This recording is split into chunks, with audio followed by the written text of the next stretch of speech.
What if all three Black sisters competed for the right to blood-adopt Harry at age 5? Hello guys, welcome to Soul Fiction. So in this video, we will see, what if all three Black sisters competed for the right to blood-adopt Harry at age 5? If you enjoy these kinds of stories, don't forget to show us some love by hitting the like button and subscribing to the channel. Your support means the world to us. Now let's start the story. Chapter 1.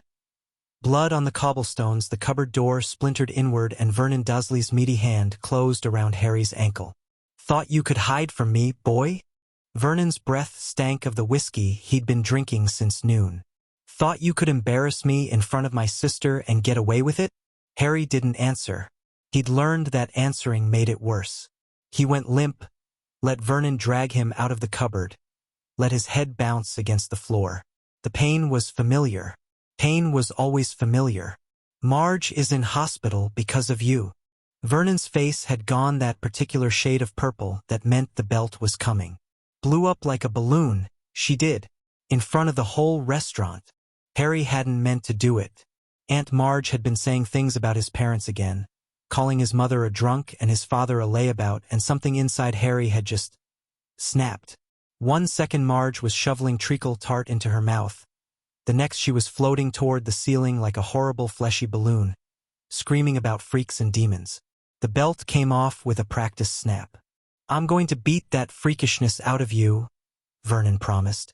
Once and for all. The first strike opened a line of fire across Harry's back. He bit his tongue hard enough to taste copper. Don't scream.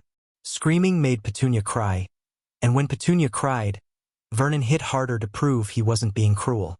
Second strike. Third. Fourth. Harry's vision started going gray at the edges.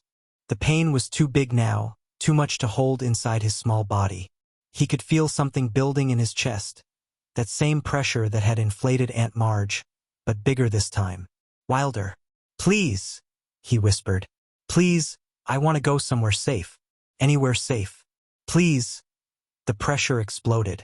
1 second Harry was on the floor of number 4, Privet Drive, bleeding onto the cheap carpet. The next second he was somewhere else entirely. Cold air biting his skin, rough stones under his palms, the smell of smoke and something sweet he couldn't identify. He tried to stand and failed. His legs wouldn't cooperate, so he crawled instead, leaving a trail of blood behind him, not knowing where he was going, just knowing he had to move, had to hide, had to find somewhere safe before Vernon found him again. People were screaming, or maybe cheering. Harry couldn't tell the difference anymore. The sounds blurred together into a wall of noise that made his head throb. A pair of boots appeared in front of his face. Dragon leather, expensive, with silver buckles shaped like serpents. Well, said a voice above him, rich and smooth and tinged with something Harry recognized as danger. What do we have here? Harry looked up. A woman stood over him, tall and blonde and so beautiful it almost hurt to look at her. She was dressed in robes of deep green, and she was staring at Harry like he was a puzzle she wanted to solve. You're bleeding on my new boots, she said. Not angry, just stating a fact. Sorry, Harry managed. Something flickered in the woman's pale blue eyes. Did you just apologize for bleeding? Yes, ma'am. The woman crouched down, bringing her face level with Harry's. This close, Harry could see the slight lines around her eyes, the careful construction of her composure. She was scared, he realized. Not of him, of something else. Something she was hiding. What's your name, child? Harry. Harry Potter. The woman's composure cracked. Just for a second, just a flash of something raw and hungry crossing her features, before the mask slammed back into place. She stood abruptly, her wand appearing in her hand. Don't move, she commanded. Don't speak to anyone. If anyone tries to touch you, scream as loudly as you can. Do you understand? Harry nodded. The woman, he still didn't know her name, cast something that made the air around him shimmer, then turned and began pushing through the gathering crowd, her voice cutting through the noise like a blade. Clear the way. Ministry business. Clear the way or face charges of obstruction. Harry stayed where he was. He didn't have much choice. His body had given up on him entirely, and even keeping his eyes open was becoming a struggle. But he watched the crowd watching him, cataloging their faces, their expressions, the way they whispered behind their hands. They were afraid of him. Good, something whispered in the back of his mind. Let them be afraid. Harry didn't know where that thought came from. It didn't sound like him, but it didn't feel wrong either. The world tilted sideways, and Harry stopped fighting to stay conscious. Narcissa Malfoy's hands were shaking. She stood in the back room of Twilfit and Tattings, watching the Aurors swarm around the unconscious child through a gap in the curtains, and her hands would not stop shaking. Harry Potter, the boy who lived, bleeding out on the cobblestones of Diagon Alley like a slaughtered lamb, and no one, not one single person, had thought to actually help him. They just stood there gawking, whispering about prophecies and Dark Lords and what this might mean for their investments. Narcissa had seen a lot of callousness in her life. She'd been raised in it, married into it, learned to wear it like armor. But this was different. This was a child who had apologized for bleeding on her boots. "My lady!" Narcissa turned. Twilfit himself stood in the doorway, wringing his hands, his face pale. "The Aurors are asking questions. They want to know who cast the protective ward around the boy. Tell them it was me." "But my lady, if your husband—" "My husband is not here." Narcissa's voice came out colder than she'd intended. "And I will deal with Lucius in my own time, in my own way. For now, tell the Aurors I'm available to answer their questions." Twilfit bowed and retreated. Narcissa looked down at her hands, still shaking. She clenched them into fists, took a deep breath, and walked out to face the Aurors with her mask firmly in place. The next hour was a blur of questions and paperwork and barely concealed suspicion. Why had she been the first to reach the boy? She'd been closest. Why had she warded him instead of seeking help? Warder's instinct, protect first, explain later. Was she aware of any connection between the Potter family and the Malfoys? Only the obvious one. Her husband had once served the man who killed the Potters. Through it all, Narcissa kept her composure. She'd had decades of practice at keeping her composure. But underneath the mask, her mind was racing. Harry Potter had apparat. 5 years old. Accidental apparition wasn't unheard of in children of significant magical power, but it was rare, vanishingly rare. And to apparate across what had to be hundreds of miles. Given that the Potters' Muggle relatives lived somewhere in Surrey, the boy was powerful. More powerful than anyone knew. And he was hurt. Not just today. The scars on his back, visible through his torn shirt, spoke of systematic abuse. Months of it. Maybe years. Someone was going to pay for that. Narcissa didn't know yet who or how, but she made herself a promise as she watched the Aurors finally carry Harry Potter away to St. Mungo's. Someone was going to pay. The blood alarm hit Andromeda Tonks like a punch to the gut.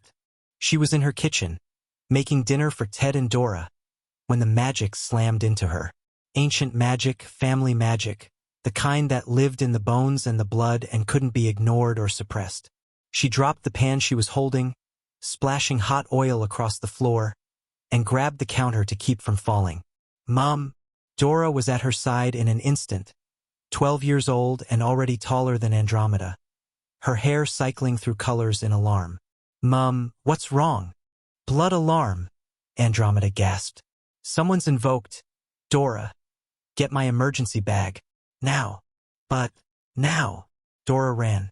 Ted appeared in the doorway, his face tight with concern. "Andy? What's happening?" An unbound magical child of significant power just appeared somewhere in Wizarding Britain. Andromeda forced herself upright, forced herself to think through the magic pounding in her skull. "The alarm's gone out to every family of the Sacred 28. There's going to be a feeding frenzy. Can't you ignore it? You haven't been part of that world in years." "I can't ignore it because I'm still technically a Black." Andromeda's laugh was bitter. "Father never formally disowned me, remember? He thought the shame of my continued existence would be punishment enough. It means I'm still bound by family law. And if I don't respond to a blood alarm..." She trailed off, not wanting to finish. Ted finished for her. The magic punishes you. The magic punishes me. Dora came thundering back down the stairs with Andromeda's emergency bag, a worn leather satchel that never left the house, packed with everything she might need if her past ever caught up with her. "I'm coming with you," Dora announced. "Absolutely not. Mom." "Dora, this isn't a debate. I don't know what I'm walking into. Could be dangerous. Could be a trap. I need you here, safe with your father. Please."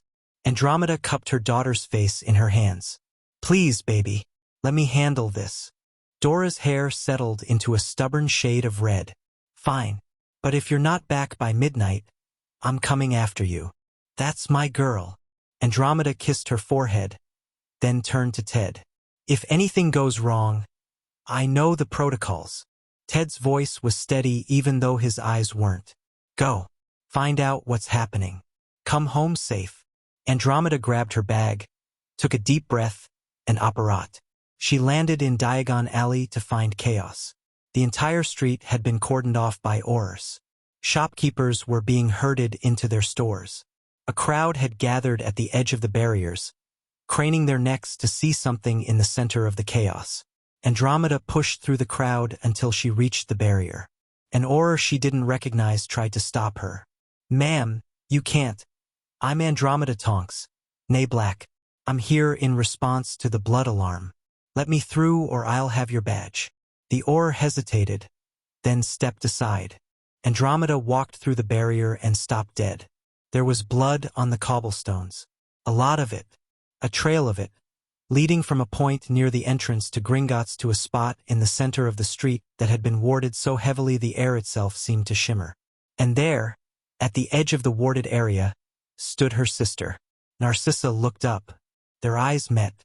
"Andy," Narcissa said. Her voice was carefully neutral. "It's been a while. 12 years.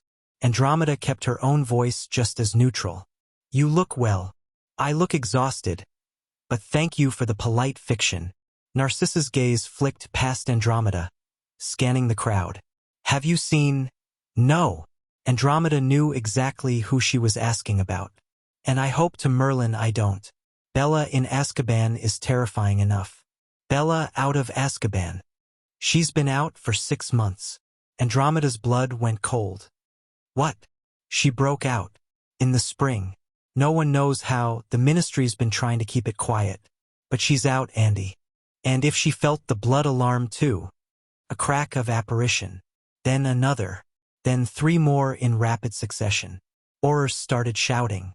Wands came up all around the alley.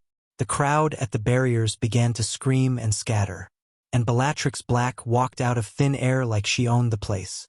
She looked nothing like the last time Andromeda had seen her, gaunt and wild-eyed, dragged away by Aurors after the Longbottom trial. This Bellatrix was lean rather than skeletal. Her dark hair cropped close to her skull. Her eyes clear and cold and utterly, terrifyingly sane. She was dressed in black, but not the ragged prisoner's robes Andromeda had expected. These were fighting leathers, expensive and well-maintained, with a wand holster on each hip and a knife strapped to her thigh. Bellatrix surveyed the chaos she'd caused with something that might have been amusement. Then her gaze found her sister's, and her lips curved into a smile that didn't reach her eyes. "Sissy, Andy." She said their names like she was tasting them. "It's been too long." "Bella." Narcissa's voice didn't waver. "You shouldn't be here. And yet here I am." Bellatrix stepped closer, ignoring the Aurors shouting for her to freeze, ignoring the spells being prepared all around her. "The blood alarm went out. I answered, just like you did." "You're a wanted criminal," Andromeda said. "They'll throw you back in Azkaban. They can try." Bellatrix's smile widened. "But they won't. Not tonight. Because tonight, there's a blood alarm, and ancient law supersedes Ministry authority when family magic is involved. They can't touch me until the alarm is resolved." She was right. Andromeda knew she was right, and she hated it. "So," Bellatrix looked between her sisters, and for just a moment, something almost human flickered in her eyes. "The Potter boy. Someone's been hurting him, haven't they?" "How do you—" Narcissa started. "I saw the blood. I know what abuse looks like. Bellatrix's voice went flat. I should. I suffered enough of it from our dear mother. Neither Narcissa nor Andromeda argued. They didn't need to. The scars, physical and otherwise, were something all three of them carried. He needs someone to protect him, Bellatrix continued. Someone who won't break. Someone who can teach him to be strong. He needs a family, Andromeda corrected. Love, stability, not a warrior's training. He needs both, Narcissa said quietly. They both turned to look at her. Love without strength leaves you vulnerable. Strength without love leaves you empty. He needs both. For a moment, the three sisters stood in silence, the chaos of the alley swirling around them unheeded. Then Bellatrix laughed. Well, she said, this is going to be interesting. Albus Dumbledore arrived at St. Mungo's 45 minutes after Harry Potter was admitted. He was too late. What do you mean, I can't see him? Dumbledore kept his voice mild, but the portraits on the walls shivered anyway. I'm the boy's magical guardian. The healer in front of him, a young woman with steady hands and steadier eyes, didn't flinch. With respect, Headmaster, you were the boy's magical guardian. As of 20 minutes ago, that status has been suspended pending investigation. Investigation of what? Of how a child in your care ended up operating across the country covered in belt marks and cigarette burns. Dumbledore's expression didn't change. But inside, he felt something cold settle in his stomach. He'd known the Dursleys weren't ideal. He'd known Harry wasn't happy there. But he'd told himself it was necessary. The Blood Wards required Harry to live with family, and Petunia was the only family he had left. The protection was worth some discomfort. But belt marks, cigarette burns, that wasn't discomfort. That was torture. I want to speak with whoever's investigating, Dumbledore said. That would be Director Bones. She's currently in a meeting with representatives from the Black family regarding the blood alarm. The Black family? 3 representatives, specifically. Apparently there's some sort of ancient law being invoked. I don't know the details, but the director seemed concerned. Dumbledore's cold feeling got colder. He knew about the trials of blood. He'd hoped never to see them invoked in his lifetime. The trials were old magic, wild magic, the kind that didn't care about politics or propriety or the greater good. If the Black sisters were truly competing for the right to adopt Harry. Where is this meeting taking place? Conference room 3, but Headmaster, you can't just... Dumbledore was already walking. He found conference room 3 surrounded by Aurors. They tried to stop him, but one look from Dumbledore and they stepped aside. The door swung open at his touch. Inside, Amelia Bones sat at one end of a long table. At the other end, spaced carefully apart, sat Bellatrix Black, Andromeda Tonks, and Narcissa Malfoy. All 4 women looked up when Dumbledore entered. Albus, Amelia said. Her voice was flat. You weren't invited to this meeting. I invited myself. Dumbledore swept into the room, his robes swirling around him, and took an empty chair at the center of the table. Someone needs to speak for Harry's interests, and it certainly won't be any of you. Oh, I don't know about that. Bellatrix leaned back in her chair, a smile playing at her lips. I think I'm very interested in Harry, in keeping him safe, in making sure no one ever hurts him again. Her eyes met Dumbledore's, and her smile sharpened. Unlike some people. Bellatrix. 6 years. Bellatrix didn't raise her voice, but somehow it filled the room anyway. 6 years you left him with those animals. 6 years of beatings and burnings and being locked in a cupboard like a dirty secret. 6 years, Dumbledore.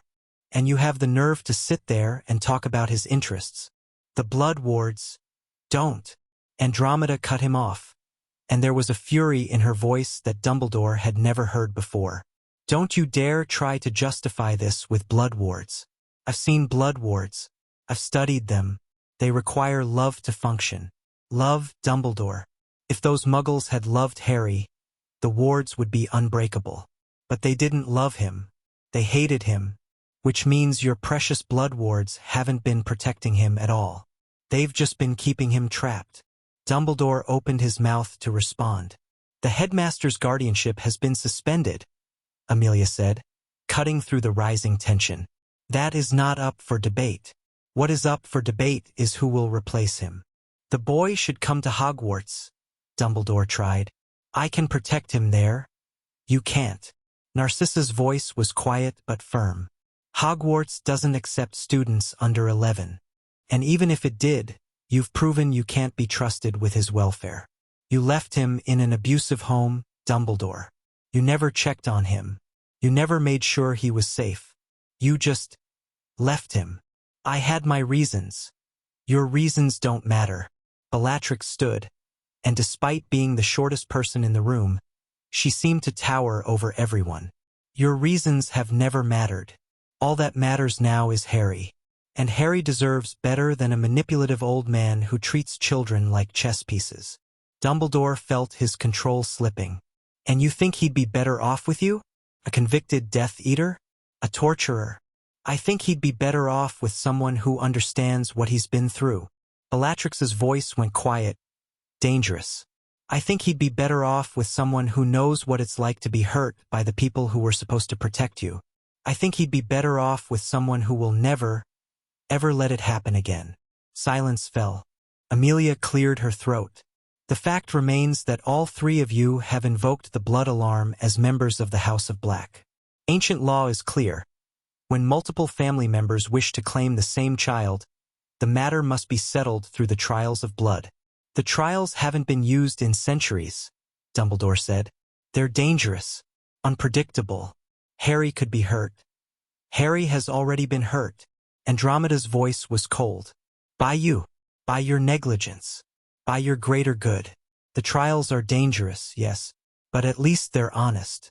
At least they're fair. At least they give Harry a chance to choose his own destiny instead of having it chosen for him. Dumbledore looked around the table. 3 women, 3 sets of eyes, 3 different kinds of fury. And underneath all of it, 3 different kinds of love.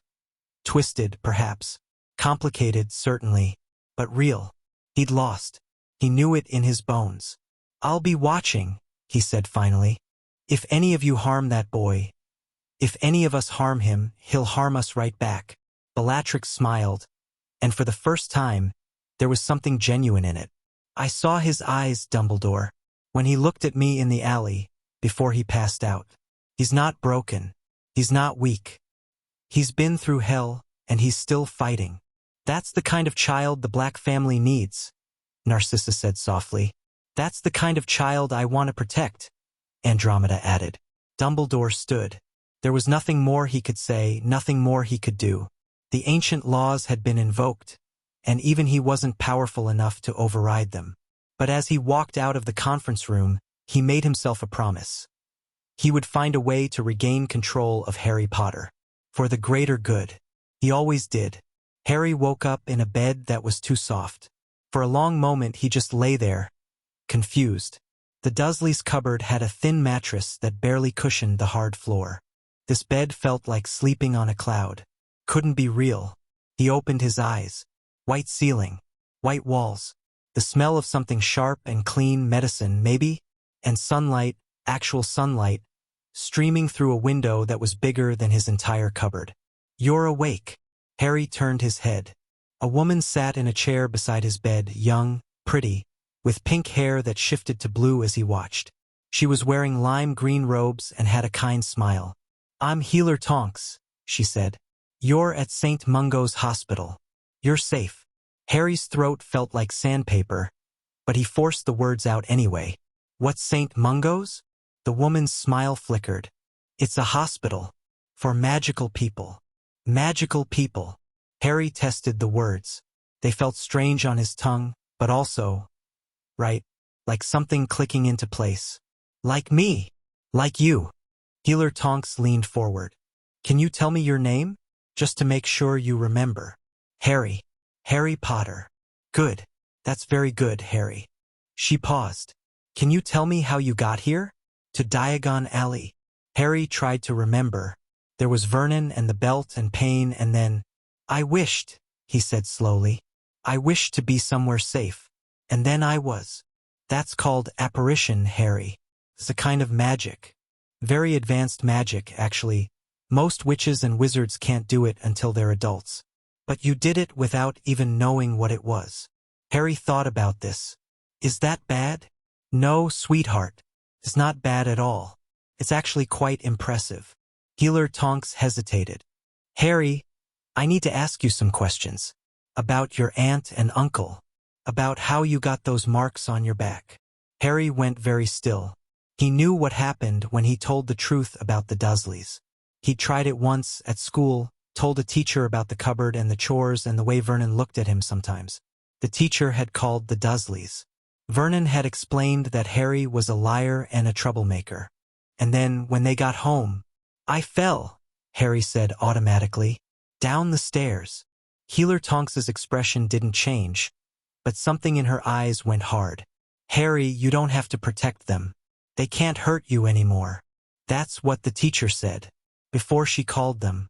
Before, Harry stopped. His hands were shaking. Why were his hands shaking? I'm not going to call them. Healer Tonks's voice was gentle but firm. I promise. No matter what you tell me, I will never send you back to those people. You're safe here, Harry. Really safe. Harry wanted to believe her. He wanted it so badly his chest hurt. But wanting things had never made them true before. Why would this time be any different? Can I have some water? He asked instead. Healer Tonks's hard expression softened. Of course you can. She poured him a glass from a pitcher on the bedside table. Harry took it with both hands, careful not to spill.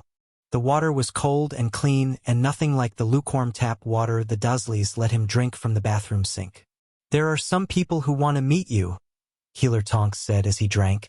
Some women from a very old family. They want to help you, Harry. They want to give you a home. Harry set down the glass. Why? Because you're special. Because you deserve better than what you had. Because, she paused, seeming to struggle with something. Because family is complicated, and sometimes the people who share your blood aren't the people who should raise you. The Dursleys are my family. By blood, yes, but there's another kind of family, Harry. Family you choose. A family that chooses you back. Healer Tonks smiled again, and this time it reached her eyes. That's the kind of family these women want to offer you. Harry thought about this for a long time. Outside the window, the sun was starting to set, painting the white walls in shades of gold and orange. Okay, he said finally. I'll meet them. The meeting room Amelia Bones had arranged was neutral territory. A small sitting room in a wing of St. Mungo's that wasn't used much, with comfortable chairs and a fireplace that crackled with magical flames that gave off heat but no smoke. The three sisters arrived separately. Narcissa came first, precisely on time, dressed in robes of midnight blue that brought out the color of her eyes. She took a seat near the fireplace and waited with the stillness of a woman who had spent her entire life waiting. Andromeda arrived 2 minutes later, her robe simpler but no less elegant. Deep burgundy, practical cut, the kind of thing you could fight in if you had to. She nodded to Narcissa but didn't speak, taking a chair on the opposite side of the room. Bellatrix was last, which surprised no one. She swept in like a storm given human form, all sharp edges and barely contained energy. Her fighting leathers had been replaced by robes of black velvet, but she still moved like a predator, still watched the room like she was cataloging threats. Sisters, she said, dropping into the chair closest to the door. Shall we talk terms? There are no terms. Andromeda's voice was clipped. The trials decide. We don't.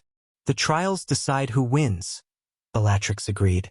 But there's nothing stopping us from agreeing on how to behave while they're ongoing. Ground rules. Boundaries. The sort of civilized behavior you've always been so fond of, Andy. Narcissa raised an eyebrow.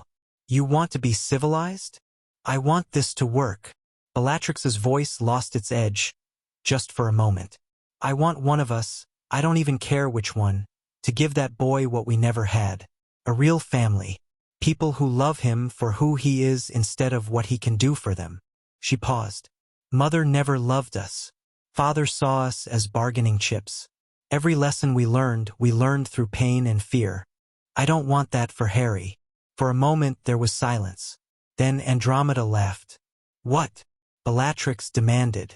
Nothing. It's just, I never thought I'd hear you talk about love, Bella. Not after everything. Everything. Bellatrix's voice went cold. You mean Azkaban? You mean what the Dementors did to me night after night, year after year? You mean every memory of every moment I ever felt happy, ripped out of my head and devoured while I screamed? Andromeda flinched. Azkaban didn't teach me not to love, Bellatrix continued, her voice like a razor. It taught me what love is worth. It's worth everything. It's the only thing the Dementors couldn't take. They took my joy, my peace, my sanity. But they couldn't take the love. It was the only thing that kept me alive. Love for who? Narcissa asked quietly. The Dark Lord. Bellatrix was silent for a long moment. I thought it was, she said finally. For years I thought it was. I thought I loved him. I thought he was the answer to everything broken inside me.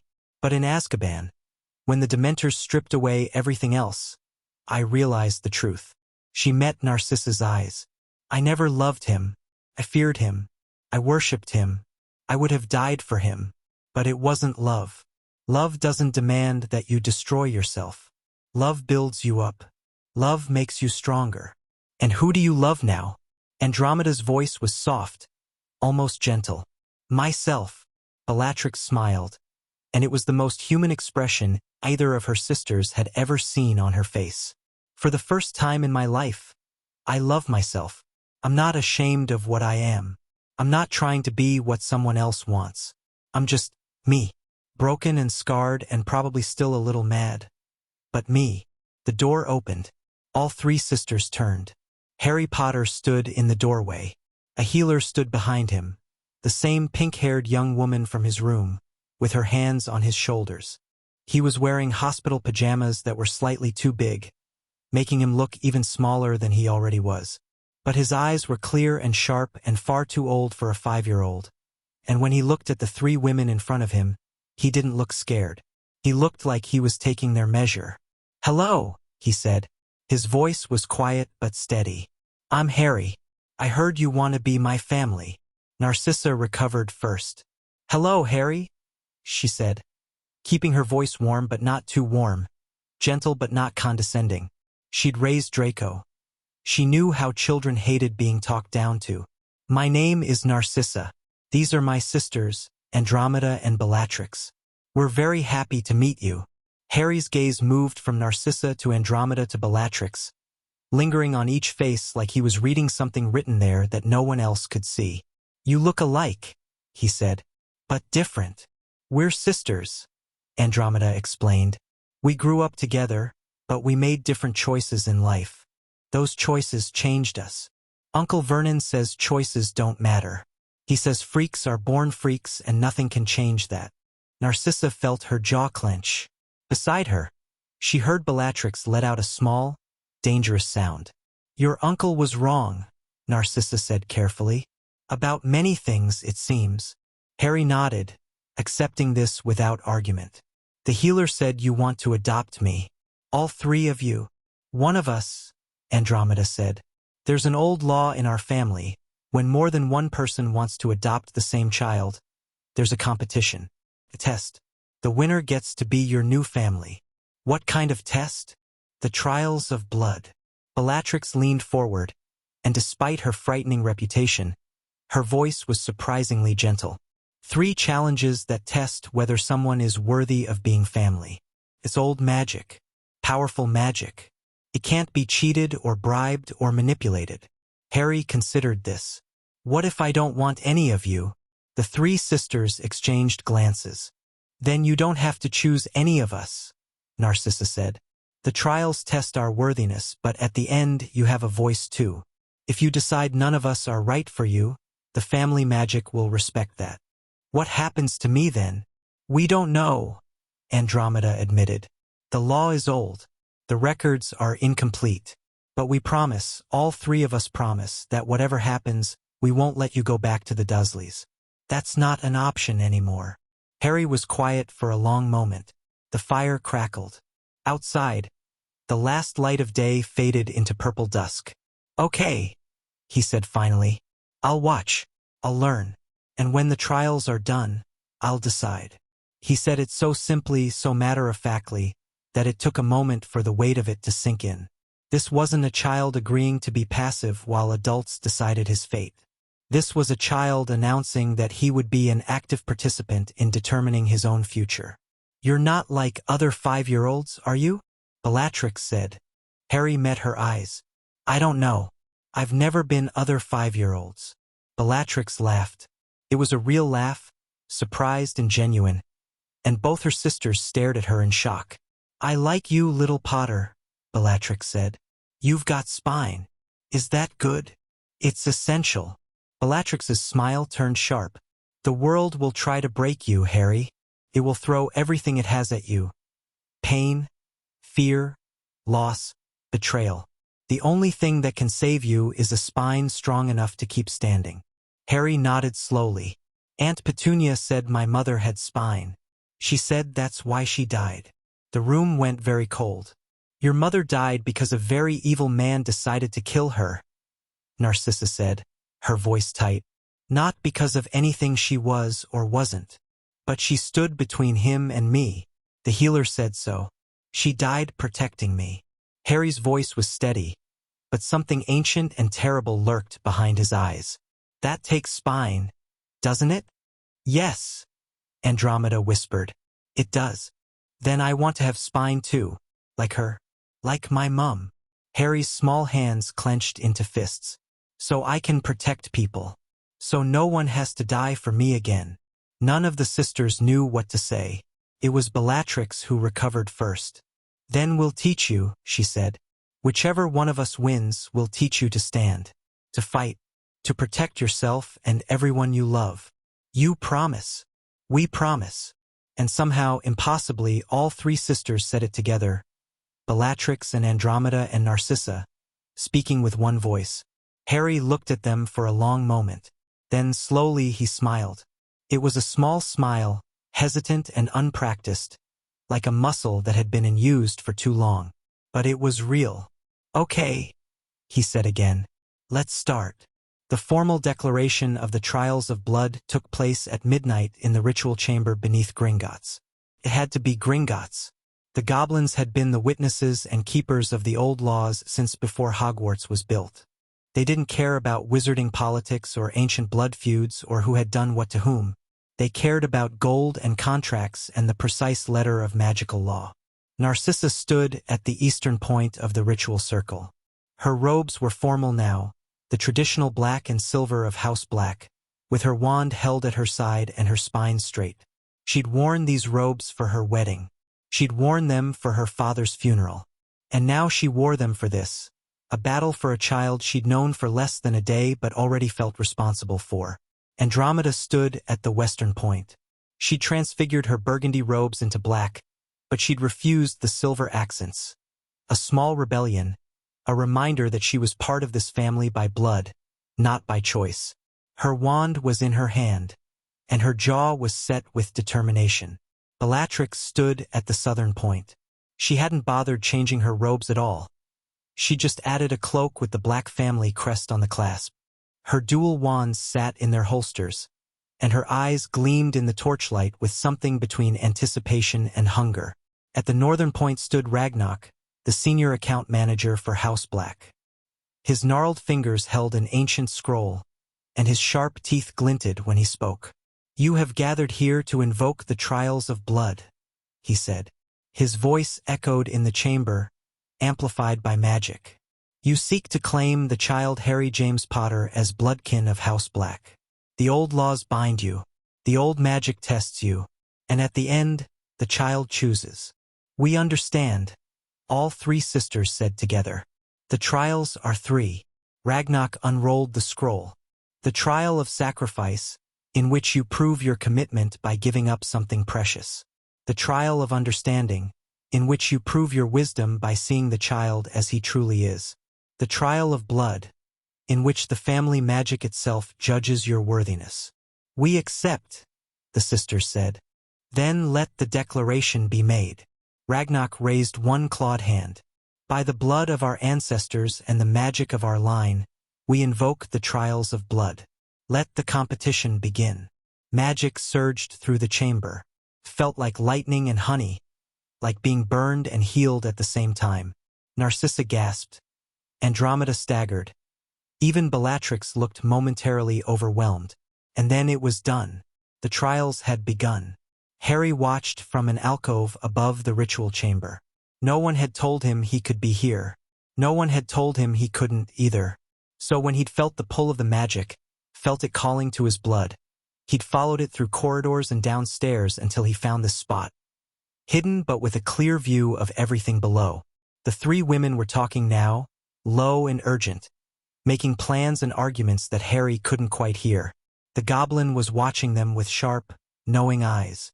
And somewhere deep in the earth below, Harry could feel something stirring. Something old. Something powerful. Something that recognized him. Harry didn't know what it was, but he knew it had been waiting for him. And now that he was here, it was waking up. In a tower far above the London streets, Albus Dumbledore stared into a bowl of silver fire and watched the trials being declared. His hands were clenched so tight his knuckles had gone white. Everything was going wrong. Harry was supposed to stay with the Dursleys until he was 11. Isolated, ignorant, grateful for any scrap of kindness. He was supposed to come to Hogwarts moldable and eager to please, desperate for the guidance Dumbledore could provide.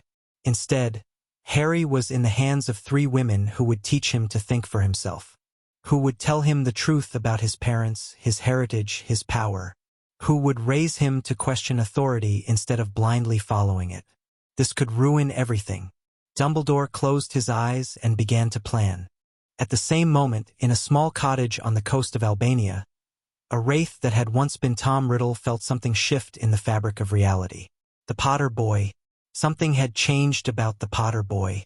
The wraith didn't know what exactly, but it knew, the way it knew everything about the child who had destroyed its body, that this change was significant, perhaps even dangerous. The wraith began making plans of its own. And in the chamber beneath Gringotts, Harry Potter stood alone in the dark and felt the future opening up before him like a flower blooming. Three women wanted to be his family. An old man wanted to control him. A dead monster wanted to kill him. And something ancient and terrible and wonderful was waking up in the depths of the earth, calling to his blood, promising him power beyond anything he could imagine. Harry was 5 years old.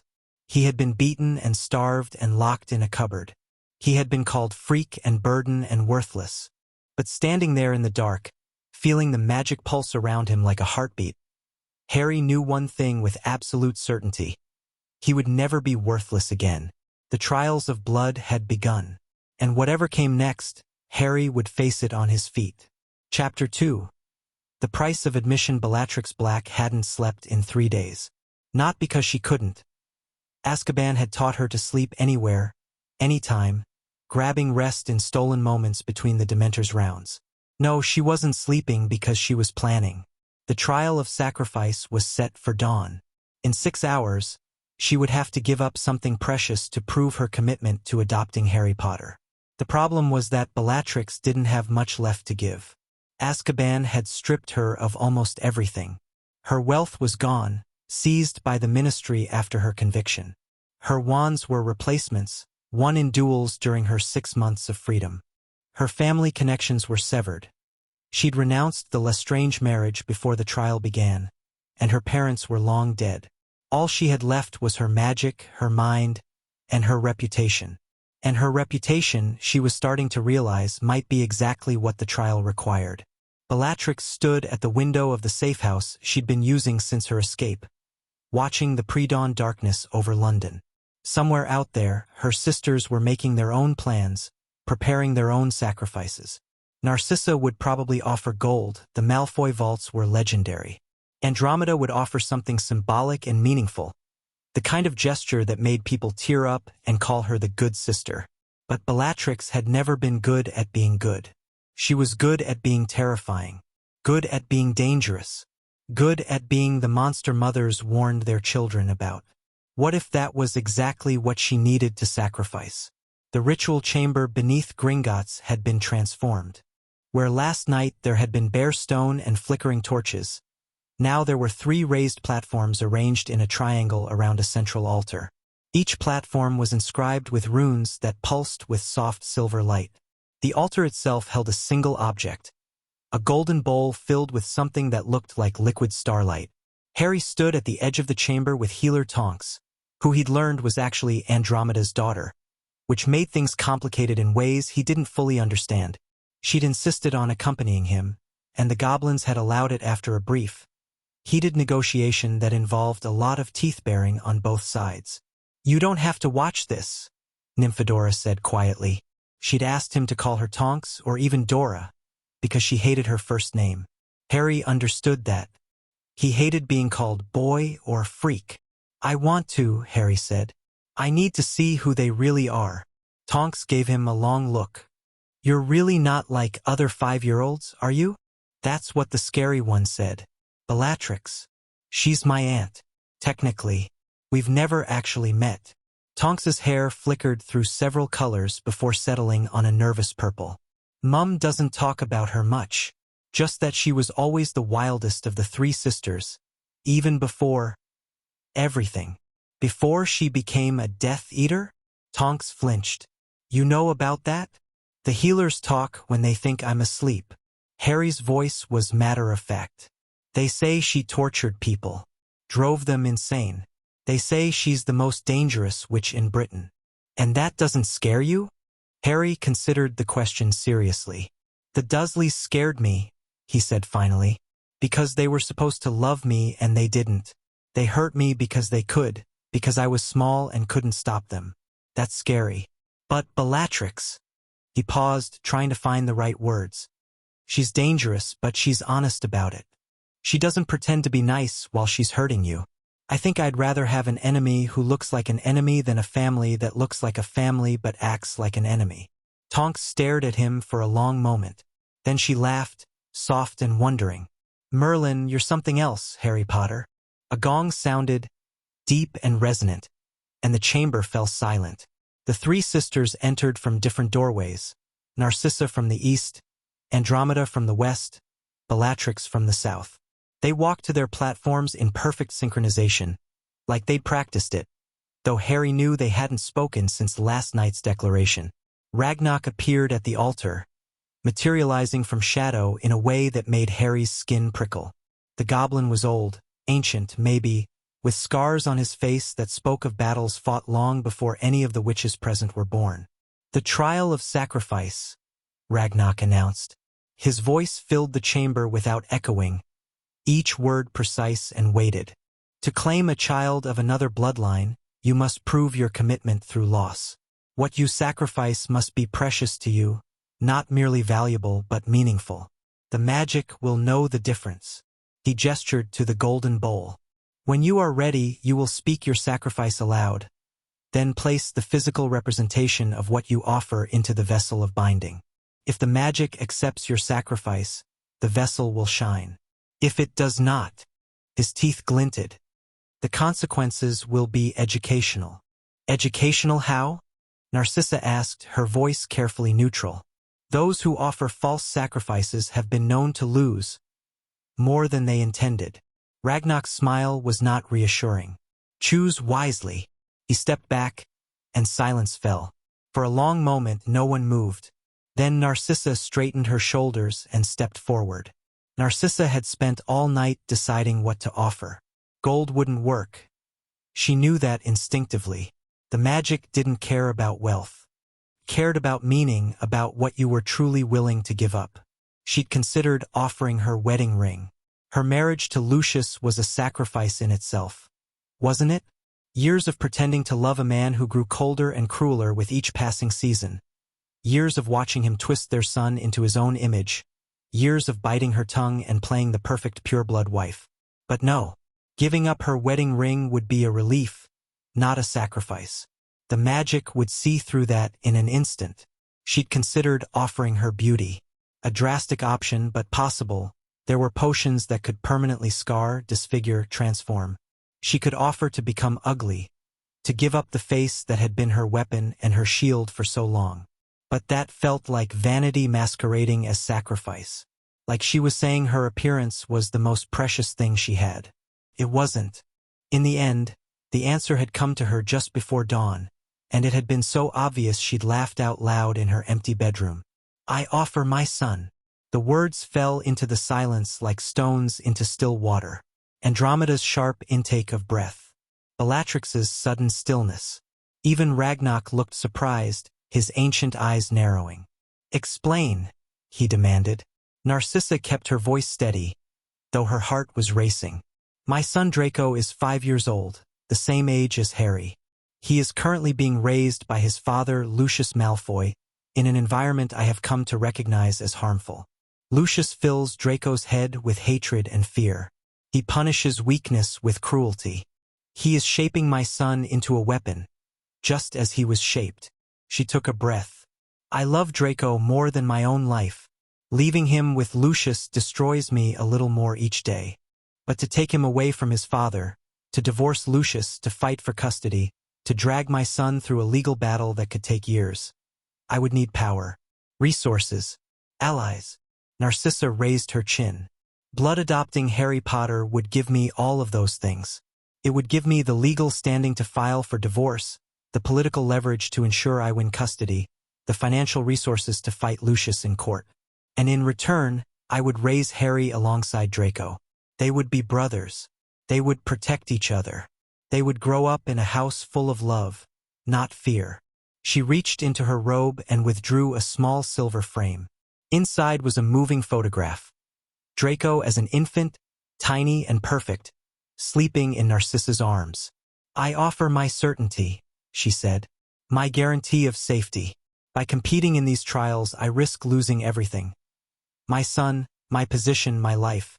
If I fail, Lucius will destroy me, and Draco will be lost forever. But I do it anyway, because Harry deserves a chance at family, and so does Draco, and neither of them will get it unless someone is willing to take this risk. She stepped forward and placed the photograph in the golden bowl. For a moment, nothing happened. Then the bowl blazed with light. Not just silver, but gold and white and a deep, pulsing red that felt like a heartbeat. The light rose in a column, enveloped the photograph, and then faded, leaving the bowl empty. Ragnarok nodded slowly. The magic accepts your sacrifice. Step back. Narcissa returned to her platform on legs that barely held her. Her heart was hammering against her ribs. She'd done it. She'd passed the first trial. But she'd also just declared war on her husband. There was no going back now. Andromeda watched her sister return to her platform with a complicated mix of emotions. She'd always thought of Narcissa as the weakest of them, not in power but in will. Narcissa was the one who went along with things, who didn't make waves, who married the man their parents chose and smiled through every indignity. Andromeda had spent years pitying her, and occasionally hating her for not being brave enough to leave. But this wasn't weakness. This was Narcissa finally fighting back, finally choosing something for herself, finally putting her son's well-being above her own safety. Andromeda felt something shift in her chest, something that might have been respect. She stepped forward to make her own offering. I offer my secrets. Unlike Narcissa's dramatic declaration, Andromeda's words came out quiet, almost conversational, but the effect was immediate. She saw Narcissa's eyes widen, saw Bellatrix's head snap toward her, saw Ragnarok's ancient face crease with interest. When I left the family, Andromeda continued, everyone assumed it was because I fell in love with a Muggleborn. That's the story I let them believe. But it wasn't the whole truth. She reached into her robe and withdrew a worn leather journal, its pages yellowed with age. I left because I discovered what our family was really planning. The alliance with Voldemort wasn't just political, it was magical. Our parents were preparing a blood ritual that would bind the Black family magic to the Dark Lord's cause. Every future Black, born and unborn, would be compelled to serve him. It would have been slavery, passed down through generations. Andromeda's voice hardened. I found the ritual. I stole the key components. I destroyed everything I could. And then I ran, because I knew if I stayed, they would kill me for what I'd done. She held up the journal. This is my record of everything. Every secret I uncovered, every dark ritual I found in our family archives, every name of every person who knew about the binding. I've kept it hidden for almost 15 years. It's my insurance policy, my weapon, my proof that I'm not just the sister who ran away because of a boy. She met Ragnar's eyes directly. I offer it to the magic. All of it. Every secret I've been holding, every piece of leverage I have against my family, every protection I've built around myself and my daughter. If I win these trials, I win them clean. No blackmail. No hidden agendas. Just me, offering Harry a home because it's the right thing to do. She stepped forward and placed the journal in the bowl. The light that erupted was different from Narcissa's. Cooler, bluer, shot through with strands of silver that twisted and turned like snakes. It wrapped around the journal, seemed to read it somehow, and then flared so bright that everyone in the chamber had to shield their eyes. When the light faded, the journal was ash. "The magic accepts your sacrifice," Ragnar said. His voice held something that might have been approval. "Step back." Andromeda returned to her platform, feeling lighter than she had in years. The secrets were gone. The leverage was gone. She was exposed, vulnerable, with nothing left to protect her except her own abilities. It was terrifying. It was liberating. She caught Tonks's eye across the chamber and saw her daughter staring at her with an expression of shock and dawning understanding. They would have to talk later. There was so much Andromeda had never told her. But for now, there was one more sacrifice to witness. Bellatrix hadn't moved from her platform. She stood perfectly still, watching her sisters with an expression that gave away nothing. Inside, her mind was racing. Narcissa had offered her certainty. Andromeda had offered her secrets. Both sacrifices were genuine, meaningful, accepted by the magic. Both sisters had proven themselves worthy of continuing in the trials. And both sacrifices had revealed something Bellatrix hadn't expected. Her sisters were not the women she'd thought they were. Narcissa wasn't weak. She was trapped, and she was fighting her way free. Andromeda wasn't a traitor. She was a saboteur, and she'd been protecting the family, the real family, not the name or the politics but the actual people, for longer than Bellatrix had been in Azkaban. Which meant Bellatrix's own plan needed to change. She'd been going to offer her reputation, her infamy, the terror she inspired in everyone who heard her name. It was the only valuable thing she had left, and she'd been prepared to give it up, to somehow bind herself to never use fear as a weapon again. But now, watching her sisters' faces, feeling the weight of Harry's gaze from across the chamber, Bellatrix realized that wasn't enough. Narcissa had offered to risk everything for her son. Andromeda had offered to expose herself, make herself vulnerable, trust that the truth would be enough. Bellatrix had to offer something equally real, equally raw. And there was only one thing she had that fit that description. She stepped forward, and the chamber seemed to hold its breath. "I offer my madness." The words came out hoarse, rougher than she'd intended. She saw Narcissa's face go pale, saw Andromeda take an involuntary step back, saw even Ragnar's eyes widen. "The Dementors didn't break me," Bellatrix continued. Her voice was stronger now, steadier. "But they did change me. They took my memories and twisted them. They made me see things that weren't there, believe things that weren't true. By the time I escaped, I couldn't tell the difference between reality and nightmare. I still can't, sometimes." She reached up and pressed her fingers to her temple. "I have episodes, moments when the world goes sideways and I'm back in my cell, or back in the war, or back in places that never existed at all. I've learned to hide them, to function through them, to wait them out until reality reasserts itself. But they never stop. They never get better. They're part of me now, as much as my magic or my blood." Bellatrix lowered her hand and looked directly at Harry. "I was going to hide this, pretend I was fully recovered, fully sane, fully capable of being a mother. But that would be a lie, and this magic doesn't accept lies." She took a breath. "So I offer my madness. Not to give it up, I don't think I can. But to expose it, to stop hiding it, to let Harry see exactly who I am, broken pieces and all, and let him decide if that's someone he wants in his life." She reached up again, but this time her fingers touched the side of her head and came away with something. A wisp of silver light, twisting and writhing like a living thing. A memory, or something like a memory. "This is my worst moment," Bellatrix said quietly. "The moment I truly lost myself. I've never shown it to anyone. I've never even watched it again myself. But I offer it now to the magic and to Harry, as proof that I'm done hiding."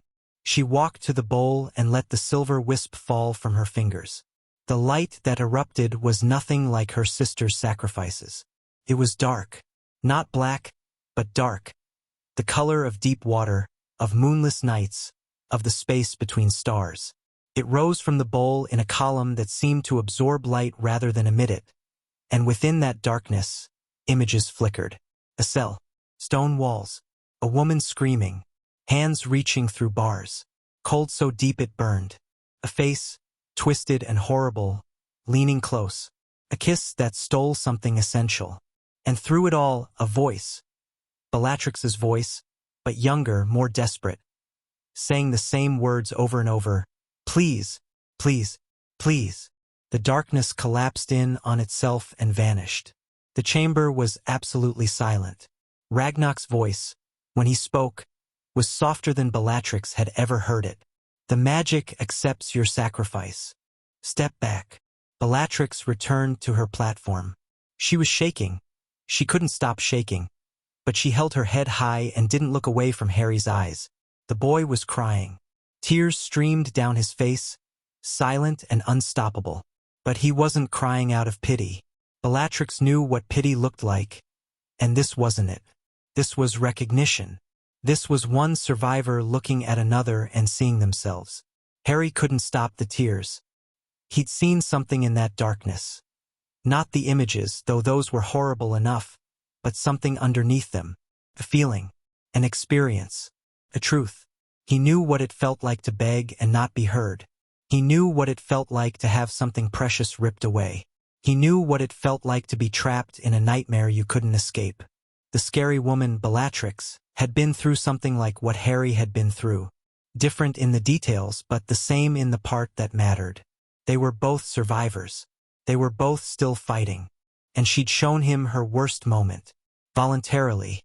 Without trying to make herself look good or hide her brokenness or pretend she was something she wasn't. None of the Dursleys had ever done that.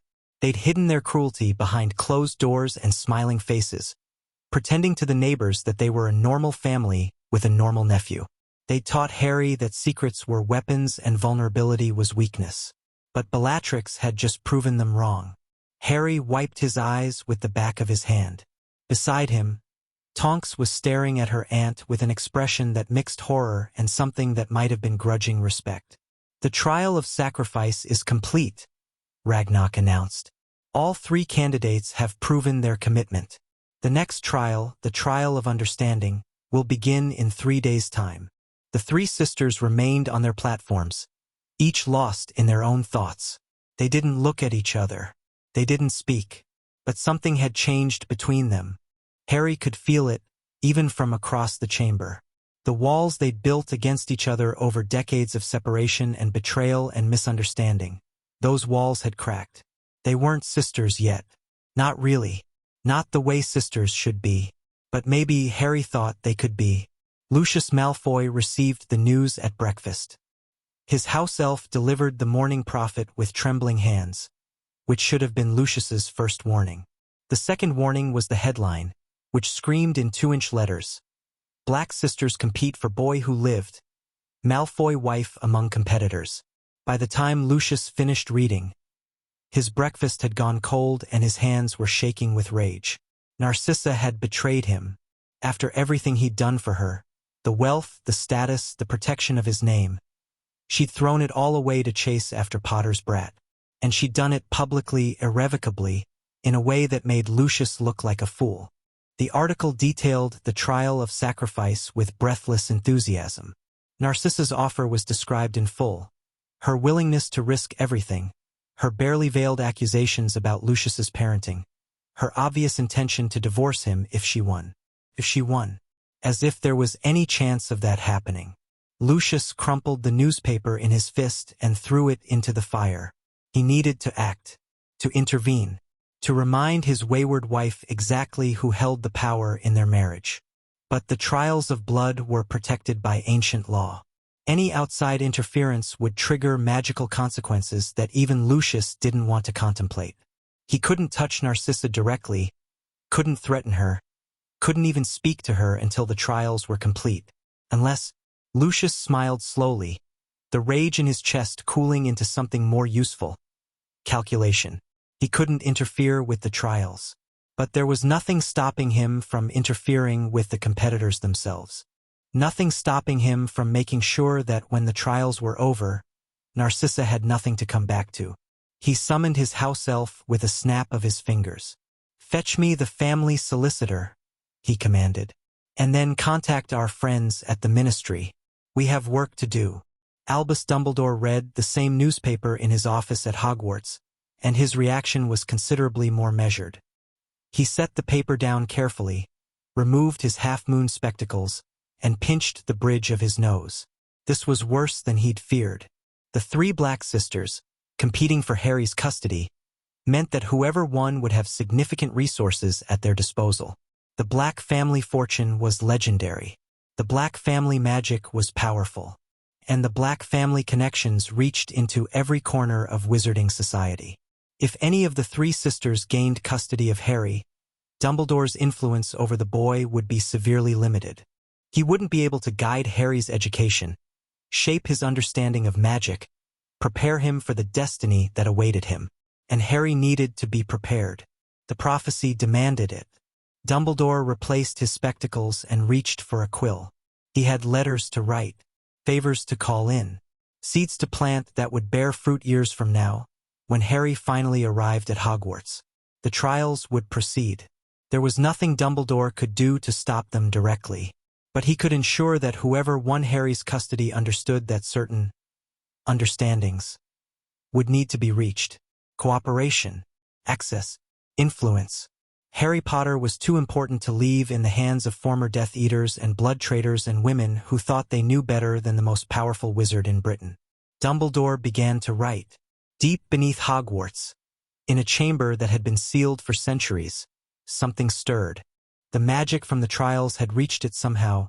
Threads of ancient power, family magic, blood bonds being formed and tested. It was the kind of magic that this thing understood. The kind of magic that had created it long ago, in an age when wizards and witches had been more than they were now. Couldn't move. Not yet. The seals were too strong, and it had been sleeping for too long. But it could dream. And in its dreams, it saw a boy with green eyes and a lightning scar, standing at the center of a storm of magic that would reshape the world. The thing began to wake. Harry spent the 3 days before the trial of understanding in a private room at St. Mungo's, surrounded by more comfort than he'd ever experienced in his life. There was a Real bed, with sheets that were changed daily and pillows that didn't smell like dust. There was food, actual meals, brought to him on trays, and he was allowed to eat as much as he wanted. There were books, though most of them were too advanced for him to read. There was a window that looked out over London, and Harry spent hours just watching the Muggles going about their lives, unaware of the magic hidden all around them. And there were visitors. The healers came regularly, checking his injuries, adjusting his potions, asking careful questions about his health and his past. Harry answered honestly. He'd decided to stop lying about the Dursleys. The lies hadn't protected him before, and they wouldn't protect him now. Tonks came every day, sometimes in her healer robes and sometimes just to visit. She taught Harry wizard chess, which he was terrible at, and exploding snap, which he was surprisingly good at. She told him stories about Hogwarts, about her friends, about what it was like to be a metamorphmagus. "Can you really change into anyone?" Harry asked on the second day. "Anyone I've seen clearly enough to remember." Tonks scrunched up her face, and suddenly she looked exactly like one of the healers who'd checked on Harry that morning. Then she shifted again, and she was Ragnok the Goblin. And then she was a woman Harry didn't recognize with wild dark hair and fierce eyes. "That's my Aunt Bellatrix," Tonks said, shifting back to her own face. "Or what I imagine she looked like before Azkaban, anyway. Mum showed me pictures once. She looked different. Before. Azkaban changes people. The Dementors." Tonks shuddered. "They feed on happiness, on hope, on everything that makes you who you are." Most people who spend more than a few years there come out broken. Aunt Bella spent 12 years there and she came out, well, you saw. Harry thought about what he'd seen in Bellatrix's sacrifice. The darkness, the desperation, the endless, crushing weight of something that wanted to consume her. She survived, he said quietly. That's what matters. Tonks gave him an odd look. Most people wouldn't see it that way. Most people haven't been locked in a cupboard for 4 years. There was nothing Tonks could say to that. On the third day, Dumbledore came. Harry knew who Dumbledore was before the old wizard introduced himself. The healers had told him stories. Albus Dumbledore, the most powerful wizard in Britain, defeater of Grindelwald, headmaster of Hogwarts, the man who had been Harry's magical guardian for 5 years, the man who had left Harry with the Dursleys. Harry, my boy. Dumbledore's voice was warm and grandfatherly, his blue eyes twinkling behind half-moon spectacles. I'm so pleased to finally meet you properly. May I sit? Harry nodded, watching the old man carefully. Dumbledore took a chair by Harry's bed, arranging his elaborate robes around himself with the ease of long practice. He looked kind. He sounded kind. Everything about him said trustworthy, safe, benevolent. Harry didn't trust any of it. I imagine you've had quite an overwhelming few days, Dumbledore continued. Learning about magic, meeting new people, discovering that you have a whole world waiting for you that you never knew existed. It must be very confusing. It's less confusing than living with the Dursleys, Harry said flatly. Something flickered in Dumbledore's eyes. Too fast to identify, there and gone in an instant. Yes, I want to apologize for that, Harry. I placed you with your aunt and uncle because I believed you would be safest there. I see now that I was mistaken. You never checked on me. I had people watching. They didn't help. Dumbledore's smile became fixed. No, they didn't. And for that, I am truly sorry. I made a terrible error in judgment, and you paid the price. Harry waited. There was something else coming. He could feel it. Harry, I need to talk to you about these trials. Dumbledore leaned forward, his expression earnest. The women competing for your custody, they're not what they seem. Bellatrix Black is an escaped prisoner, a convicted torturer who drove innocent people to madness. Narcissa Malfoy is married to a former servant of the man who killed your parents. And Andromeda Tonks, while seemingly respectable, abandoned her family and her responsibilities years ago. Andromeda saved your whole family from being slaves, Harry said. She told us during the trial. She found a ritual that would have bound everyone to Voldemort forever, and she destroyed it. That's why she ran. Dumbledore's expression flickered again. She told you that? She told the magic. During her sacrifice. Everyone in the chamber heard it. Silence stretched between them. Harry watched Dumbledore's face, watched the calculations happening behind those twinkling eyes, and felt something cold settle in his stomach. This man was dangerous. Not in the way Bellatrix was dangerous, sharp and obvious and honest about what she was. Dumbledore was dangerous in the way the Dursleys had been dangerous. Hidden behind a mask of kindness, using words as weapons, always trying to control things without being seen to control them. Harry, Dumbledore said finally, whatever you've been told, whatever you think you know, I need you to understand something. There are forces at work in the wizarding world that you don't yet understand. Dark forces. The man who killed your parents may not be as gone as people believe. And when he returns, I know about the prophecy. Dumbledore went very still. The healers talk when they think I'm asleep, Harry continued. They think I'm just a kid who doesn't understand big words. But I understand enough. There's a prophecy about me and Voldemort. Something about neither of us being able to live while the other survives. That's why he came after my parents. That's why he tried to kill me. Harry. And that's why you put me with the Dursleys, isn't it? Not because you thought I'd be safe there. Because you wanted me to be weak. You wanted me to be grateful when you finally rescued me. You wanted me to follow you without asking questions. The twinkle was completely gone from Dumbledore's eyes now. What remained was something harder, older, more calculating. You're very perceptive for a 5-year-old, Dumbledore said softly. I had to be. The Dursleys would have killed me otherwise. Dumbledore stood abruptly. This conversation is not going the way I intended. I know. I'm going to leave now. But Harry, please think about what I've said. The Black Sisters may seem appealing, but they each have their own agendas. None of them truly have your best interests at heart. Harry looked up at the old wizard, and for the first time, he let Dumbledore see what he usually kept hidden. The steel beneath his quiet surface. The will that had kept him alive through 4 years of hell. Maybe not, Harry said. But at least they're honest about it. You're the one pretending to care while trying to control me. At least they know I can see through them. Dumbledore left without another word. Harry watched him go, feeling something that might have been satisfaction. He'd passed a test, he realized. Not a formal one, not part of the trials, but important nonetheless. He'd shown Dumbledore that he wasn't going to be a puppet. Whatever happened next, Harry would face it on his own terms. The night before the trial of understanding, someone tried to kill Narcissa. She was walking from the apparition point to her suite at the Leaky Cauldron. She'd left Malfoy Manor 3 days ago and hadn't looked back, when the curse came out of nowhere. Green light, the killing curse.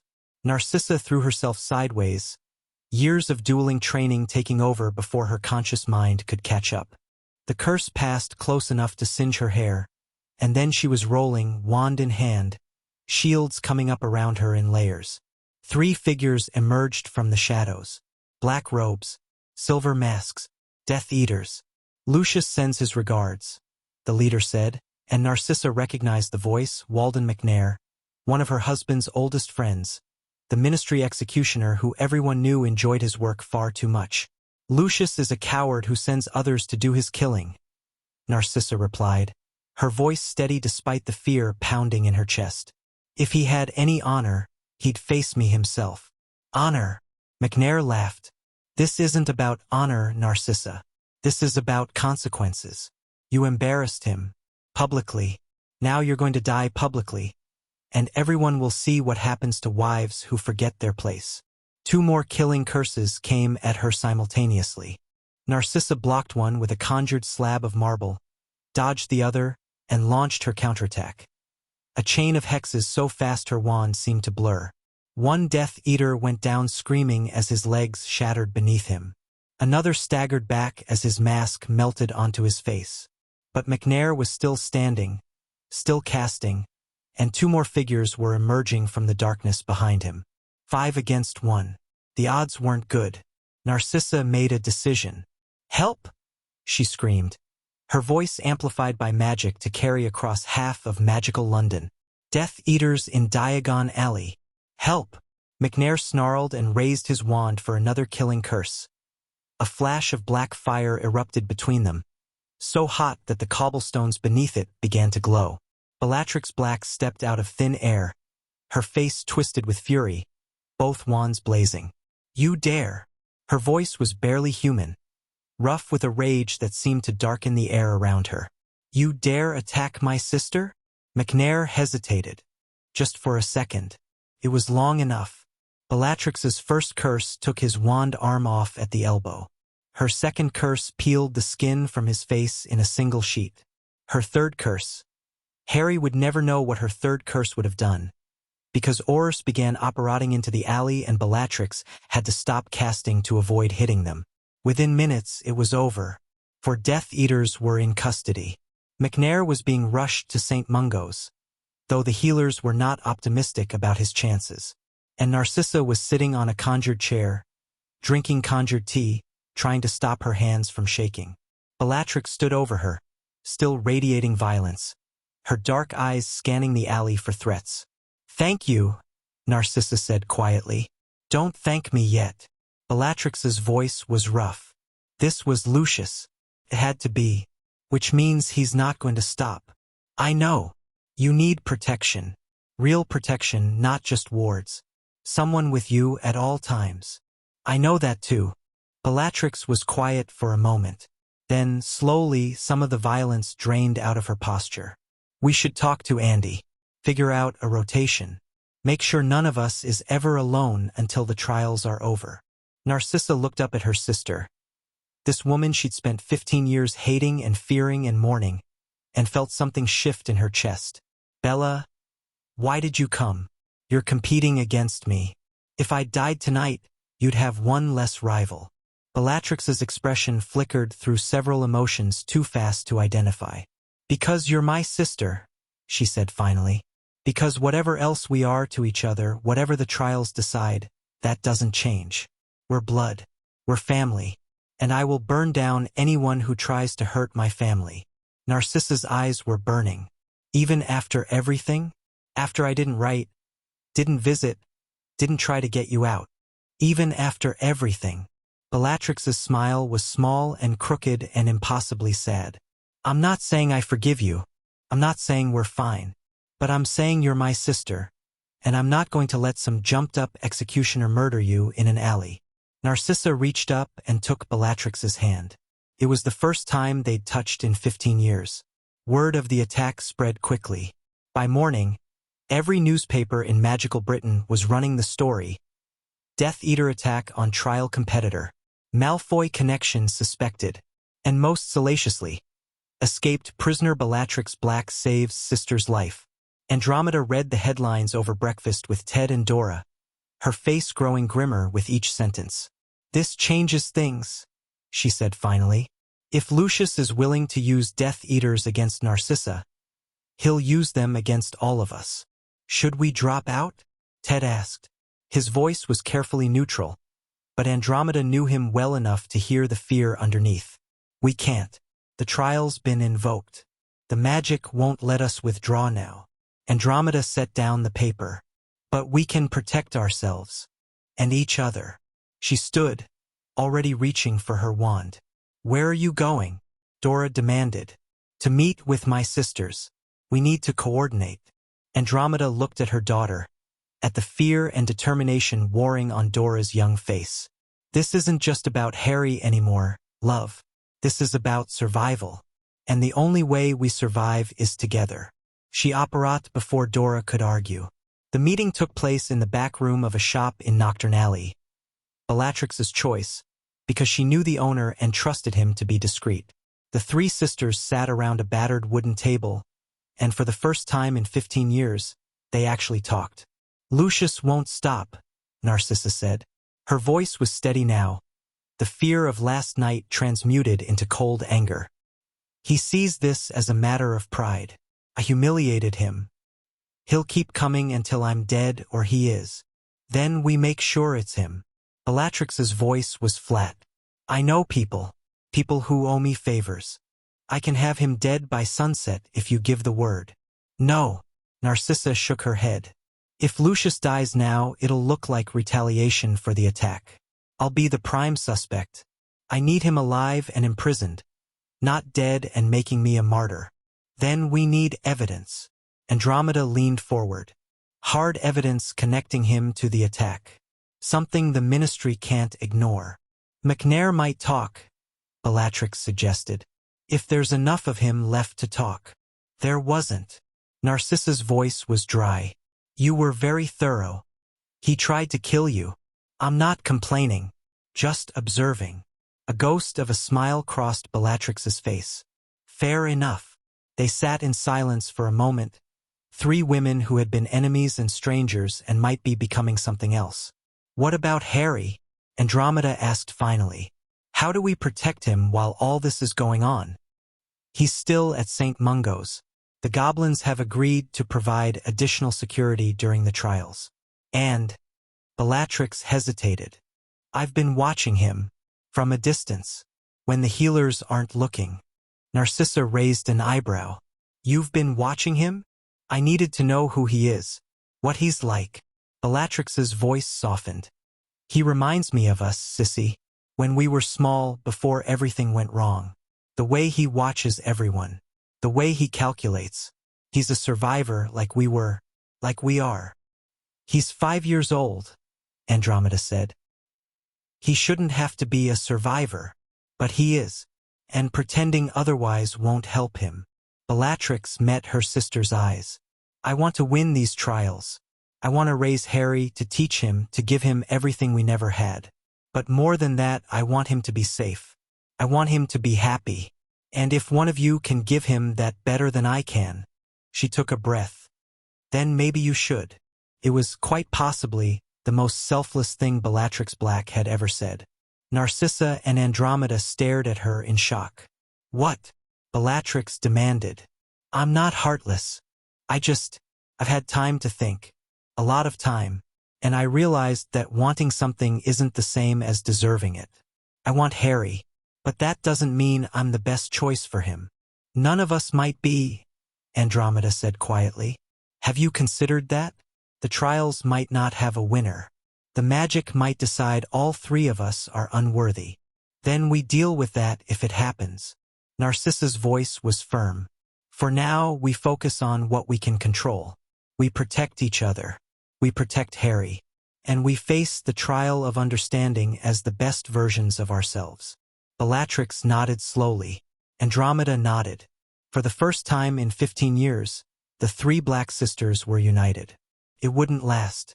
The trials would force them to compete, to fight, to choose Harry over each other. Whatever fragile peace they'd built today would shatter under the weight of what was coming. But for now, in this moment, they were sisters again. And that had to count for something. The trial of understanding began at noon the next day. The format was simple. Each sister would spend 1 week with Harry, living with him, caring for him, getting to know him. The magic would watch. The magic would judge. And at the end of the 3 weeks, the magic would decide who truly understood the child they were trying to claim. Andromeda went first. She collected Harry from St. Mungo's with Tonks at her side, smiling warmly at the small boy who was watching her with those ancient, assessing eyes. "Hello, Harry," she said. "Ready to see how the Tonks family lives?" Harry nodded slowly. "Will Tonks be there?" "I'll be there as much as I can," Dora promised. "I have work, but I'll come home every night. We can play Exploding Snap." Something that might have been a smile flickered across Harry's face. "I'd like that." Andromeda offered her hand. After a moment's hesitation, Harry took it. They separated together, leaving the hospital behind, heading toward whatever came next. The trial of understanding had begun. And somewhere deep beneath Hogwarts, something ancient stirred in its sleep and dreamed of a boy with green eyes who would change everything. The saboteur watched from the shadows as Andromeda and Harry vanished. So far, everything was going according to plan. The attack on Narcissa had failed, unfortunate but not catastrophic. The sisters were circling each other, forming temporary alliances that would crumble the moment the pressure increased. And Dumbledore was making moves of his own, which would provide excellent cover for what was coming. The trial of understanding would be the key. 3 weeks. 3 chances to intervene. 3 opportunities to ensure that when the trial of blood finally came, the result would be exactly what the saboteur wanted. Harry Potter was too valuable to be left in the hands of the Black sisters. Harry Potter belonged to someone else, and the saboteur would make sure that's exactly what happened. Chapter 3. Seamy Harry woke up to the smell of bacon. For a long, disorienting moment, he didn't know where he was. The bed was soft, too soft, wrong, and there was sunlight coming through curtains that weren't the heavy drapes of St. Mungo's. Someone was singing downstairs, a woman's voice, slightly off-key but cheerful. Then memory crashed back. The trial of understanding. Andromeda Tonks. The cozy cottage in the countryside where he'd be spending the next week. Harry sat up slowly, cataloging his surroundings the way he'd learned to at the Dursleys. Small bedroom, painted a warm yellow. Wooden furniture that looked old but well cared for. A window overlooking a garden full of plants he didn't recognize. And on the nightstand, a glass of water and a small note in neat handwriting. "Breakfast whenever you're ready. No rush. No rush." At the Dursleys, Harry had exactly 15 minutes to wash, dress, and present himself in the kitchen, or there would be consequences. The idea of taking his time, of moving at his own pace, felt alien and slightly terrifying. But he did it anyway. He got dressed in the new clothes Andromeda had bought him yesterday. Simple things, comfortable things, clothes that actually fit, and made his way downstairs at his own speed. The singing got louder as he descended, and when he reached the kitchen doorway, he stopped to watch. Andromeda stood at the stove, flipping bacon with one hand and conducting an invisible orchestra with the other. Her wand sat on the counter, occasionally twitching to stir a pot of porridge or flip a pancake. Ted Tonks sat at the kitchen table, reading a newspaper and drinking tea, and he looked up with a warm smile when Harry appeared. "Morning, Harry. Sleep well?" Harry nodded, still hovering in the doorway. Come in, come in." Ted pulled out a chair. "Andy's making enough food to feed an army, as usual. You'd think we had 10 children instead of 1. "I heard that," Andromeda called without turning around. "And I'm making extra because growing boys need proper meals. Something Harry hasn't been getting nearly enough of." She said it matter-of-factly, without pity or anger, just a simple statement of truth. Harry found he preferred that to the careful sympathy the healers had offered. He sat down in the chair Ted had pulled out, and within moments, a plate appeared in front of him. Bacon, eggs, pancakes, toast, a small bowl of porridge, and a glass of orange juice. More food than Harry had ever been allowed to eat in a single sitting. "Eat as much as you want," Andromeda said, finally turning from the stove, "and leave whatever you don't want. There's no wrong answer here, Harry." Harry stared at the plate for a long moment. Then, carefully, he picked up his fork and started to eat. The food was incredible. The bacon was crispy but not burnt. The eggs were fluffy and perfectly seasoned. The pancakes were light and sweet. Harry ate slowly at first, waiting for someone to tell him to stop, to remind him that he was taking more than his share. No one did. By the time he'd cleaned his plate, he was fuller than he'd ever been in his life, and Andromeda was watching him with an expression he couldn't quite read. "Good?" she asked. "Really good." Harry hesitated. "Thank you." "You're welcome." Andromeda sat down across from him, her own plate considerably smaller. "So, Harry, what would you like to do today?" Harry blinked. "What? Today? This week? You're staying with us? And I want to make sure you have a good time. So what would you like to do?" No one had ever asked Harry what he wanted to do. His days at the Dursleys had been structured around chores and punishments and staying out of the way. The idea of having choices, of being allowed to want things, made his head spin. "I don't know," he admitted. Andromeda nodded like this was a perfectly reasonable answer. "That's okay. We can figure it out together. But for now, how about I show you around the property? We've got a garden, some chickens, a pond with frogs. Nothing too exciting, but it's home." Harry nodded slowly. "Okay. Great." Andromeda smiled, and it reached her eyes in a way that made something warm unfurl in Harry's chest. "Let me just clean up, and we'll head out." The Tonks property was small but beautiful. The cottage sat in the middle of several acres of land, surrounded by gardens that seemed to contain every plant imaginable. There was a vegetable garden near the kitchen door, an herb garden along the south wall, a flower garden that exploded with color even in the weak winter sunlight. Beyond the gardens, a small orchard of apple trees stood bare and waiting for spring. Harry followed Andromeda through all of it, listening as she explained what grew where and why. She didn't talk down to him or oversimplify.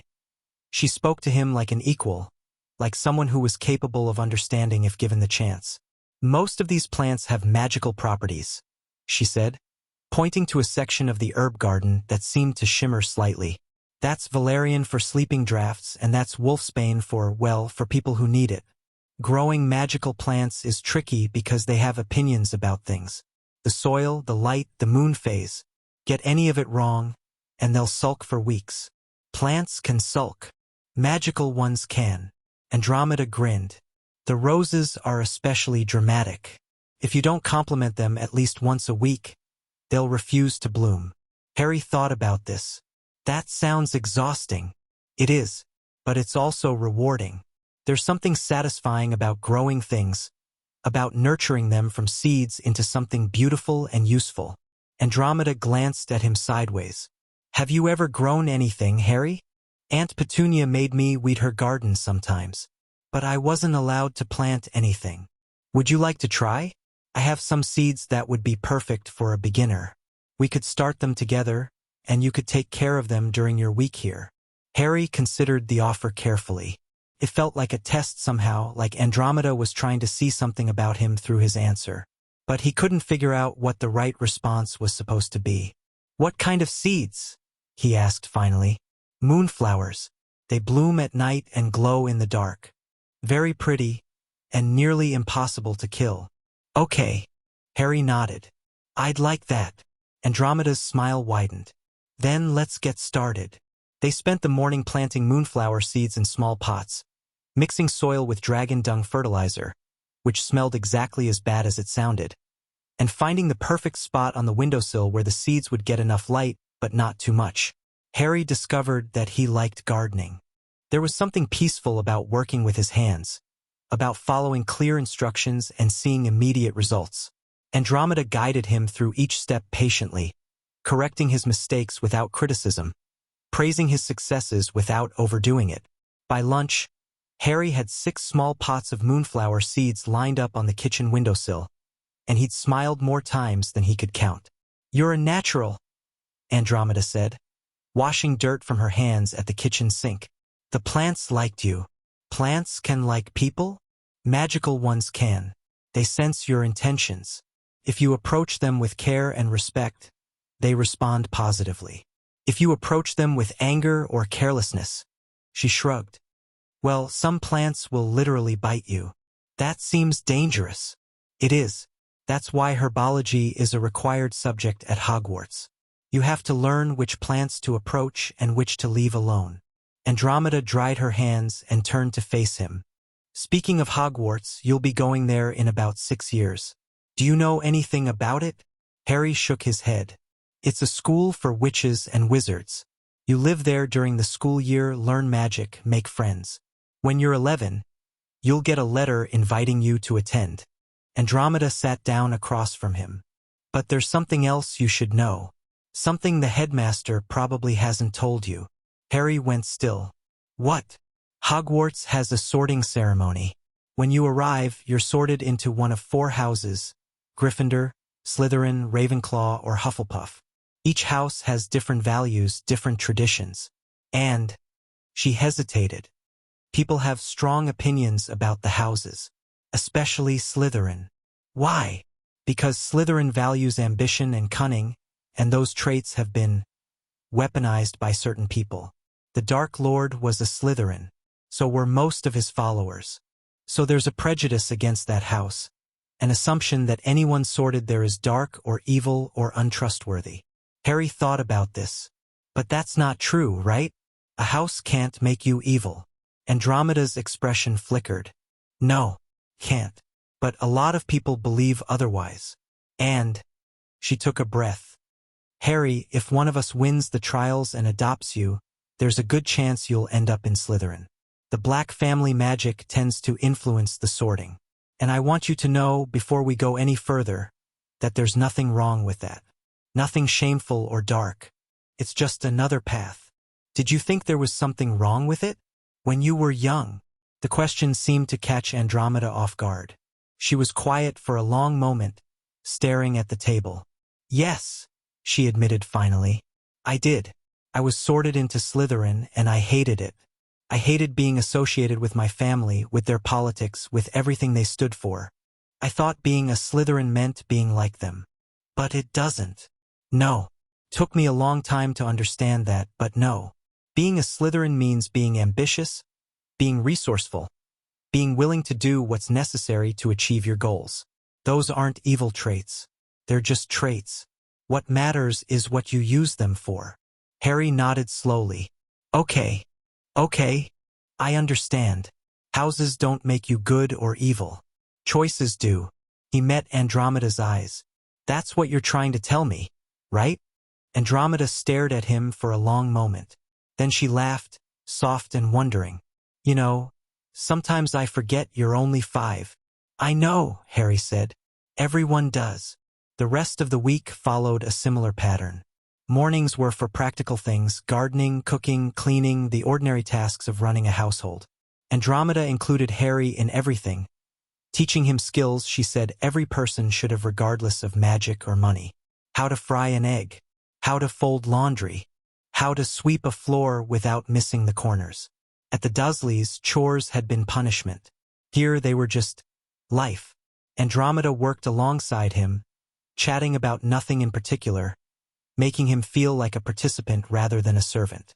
Afternoons were for magic.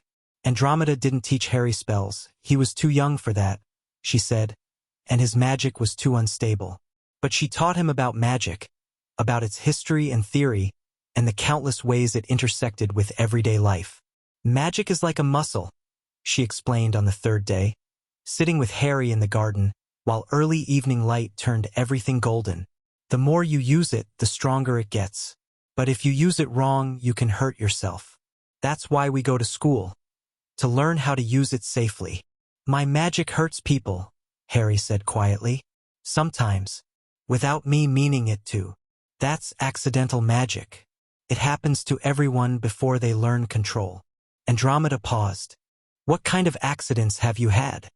Harry told her about Aunt Marge, about the balloon incident that had triggered everything. He told her about other times too, turning his teacher's hair blue, appearing on the school roof when Dudley was chasing him, making a particularly cruel neighbor's dog lose its voice for a week.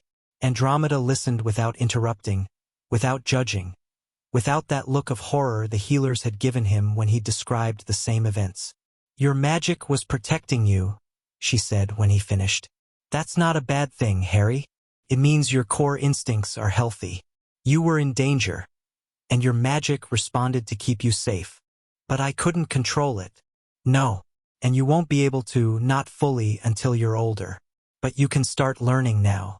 Small things, breathing exercises, Mad-Ion techniques, ways to calm yourself when you feel the magic building. She smiled. Would you like me to teach you? Harry nodded eagerly. For the rest of the afternoon, Andromeda taught Harry to breathe. It sounded simple, but it wasn't. Proper breathing, she explained, was the foundation of magical control. When you felt overwhelmed by fear, by anger, by any strong emotion, your breath got faster and shallower, and your magic responded to that panic. Learning to slow your breathing, to stay calm even when everything around you was chaos, was the first step to controlling what happened next. By the time Ted called them in for dinner, Harry could feel the difference. He was calmer, more centered, more aware of the magic humming beneath his skin. It wasn't control, not yet, but it was a start. The nights were the hardest. Harry wasn't used to sleeping in a real bed, in a real room with real quiet instead of the constant noise of the Dursley household. He lay awake for hours each night, staring at the ceiling, waiting for something bad to happen. On the fourth night, he gave up on sleep entirely and crept downstairs, expecting to find the house dark and empty. Instead, he found Andromeda sitting in the living room, a book in her lap and a cup of tea cooling on the table beside her. Can't sleep? She asked, not looking up from her reading. Harry shook his head. Me neither. She set down the book and patted the sofa beside her. Come sit. Keep an old woman company. Harry sat, leaving a careful distance between them. You're not old. Flatterer. Andromeda's smile was tired but genuine. I'm 42. That's old enough. Tonks says you're the youngest of the three sisters. I am. Bella's the oldest, then Sissy, then me. 3 years apart, each of us. She paused. Do you want to hear about them? What they were like when we were young? Harry nodded. Andromeda was quiet for a moment, gathering her thoughts. When she spoke, her voice was soft, distant, like she was speaking from somewhere very far away. Bella was always wild. Even as a child, she had this energy, this intensity. Everything was either brilliant or terrible, nothing in between. When she loved something, she loved it completely. When she hated something, Andromeda shook her head. She burned so bright, Harry, brighter than anyone I've ever known. And I think that's what made her vulnerable. When someone like the Dark Lord came along, offering her a cause to burn for, she couldn't resist. Did you try to stop her? I tried. We all tried. But Bella doesn't listen when her mind is made up. She never has. Andromeda sighed. And then there's Sissy. Beautiful Sissy, who always did exactly what was expected of her. The perfect daughter, the perfect wife. She never rebelled, never questioned, never made waves. I used to think she was weak for that. But now, her voice caught. Now I understand she was just trying to survive. We all were, in our own ways. And you ran. I ran. Andromeda nodded. I found something worth running toward. Ted. A future free from my family's expectations, and I ran. I told myself it was brave. But sometimes I wonder if I was just taking the easy way out. Leaving Bella and Sissy to deal with everything I was too scared to face. Harry thought about this for a long time. I think running can be brave, he said finally. If you're running toward something, not just away. Andromeda turned to look at him, and there were tears in her eyes. When did you get so wise, Harry Potter? I don't know. Maybe being treated badly teaches you things about people. Maybe it does. Andromeda reached out, slowly, giving Harry time to pull away if he wanted to. When he didn't, she took his hand gently. I'm sorry, Harry, for what you went through, for what my sisters and I might put you through with these trials. For all of it. It's okay. No, it's not.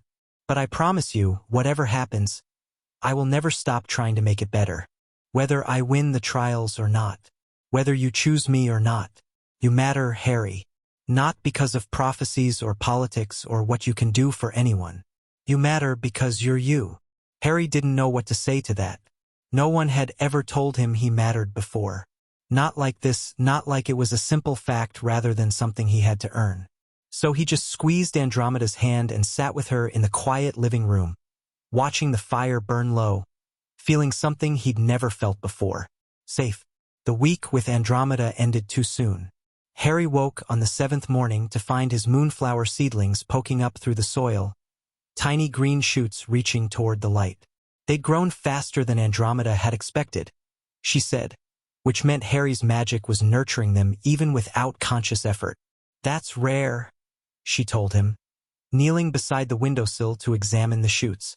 Plants respond to intent, but usually only from trained wizards. For you to affect them this young. She shook her head. You're going to be very powerful someday, Harry. Is that good? It can be. Power itself isn't good or evil. It's what you do with it that matters. Andromeda straightened up. But we need to talk about something before Narcissa comes to collect you. Harry tensed. He'd been dreading this moment, the transition from one potential mother to another. As much as he'd tried to stay neutral, to keep his heart protected, he'd grown attached to Andromeda and her husband and her daughter, and this little cottage that felt more like a home than any place he'd ever lived. I know this has been a good week, Andromeda said gently, and I'm glad. But Harry, I need you to give Narcissa the same chance you gave me. Don't go in with your walls up. Don't decide ahead of time that she can't be what you need. Let her show you who she is, the same way I tried to show you who I am. Even though you're competing against her? Even though.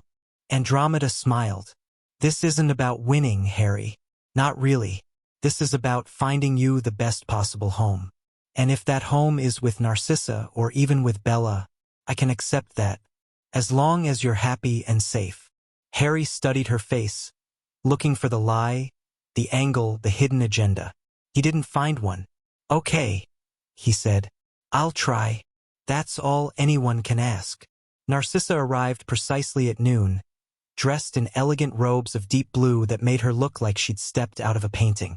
She greeted Andromeda with careful courtesy, exchanged nods with Ted, and then turned her attention to Harry with an expression he couldn't quite read. Hello, Harry. Are you ready? Harry nodded, his small bag of belongings already packed. Andromeda had given him the moonflower seedlings to take with him, charmed to survive the journey, and they sat carefully cushioned at the top of the bag. Thank you for caring for him, Narcissa said to Andromeda, and her voice held genuine gratitude. I hope you know that whatever happens, I respect what you're trying to do. The same to you. Andromeda's response was equally sincere. Take care of him, Sissy. I will. Narcissa held out her hand. Harry took it, said his goodbyes to the Tonks family, and let himself be operated away to whatever came next. Narcissa's temporary residence was nothing like the Tonks cottage. She'd rented a townhouse in magical London, elegant and expensive and full of things Harry was probably not supposed to touch. The furniture was antique, the paintings were valuable, and the house elf who greeted them at the door bowed so low his nose touched the floor. "Welcome, young Master Potter," the elf squeaked. "Mipsy is being honored to serve you." Harry stared at the creature, small, wrinkled, with enormous eyes and ears that looked too big for its head. "What are you?" "Mipsy is being a house elf, young master. Mipsy is being bound to serve the noble house of Malfoy. Mipsy is on loan from the Malfoy estate," Narcissa explained, her voice carefully neutral. "She'll be helping with household tasks during your stay." Harry looked from the elf to Narcissa and back again. "Is she a slave?" The question hung in the air like a dropped stone. Narcissa was quiet for a long moment. When she spoke, her voice was measured.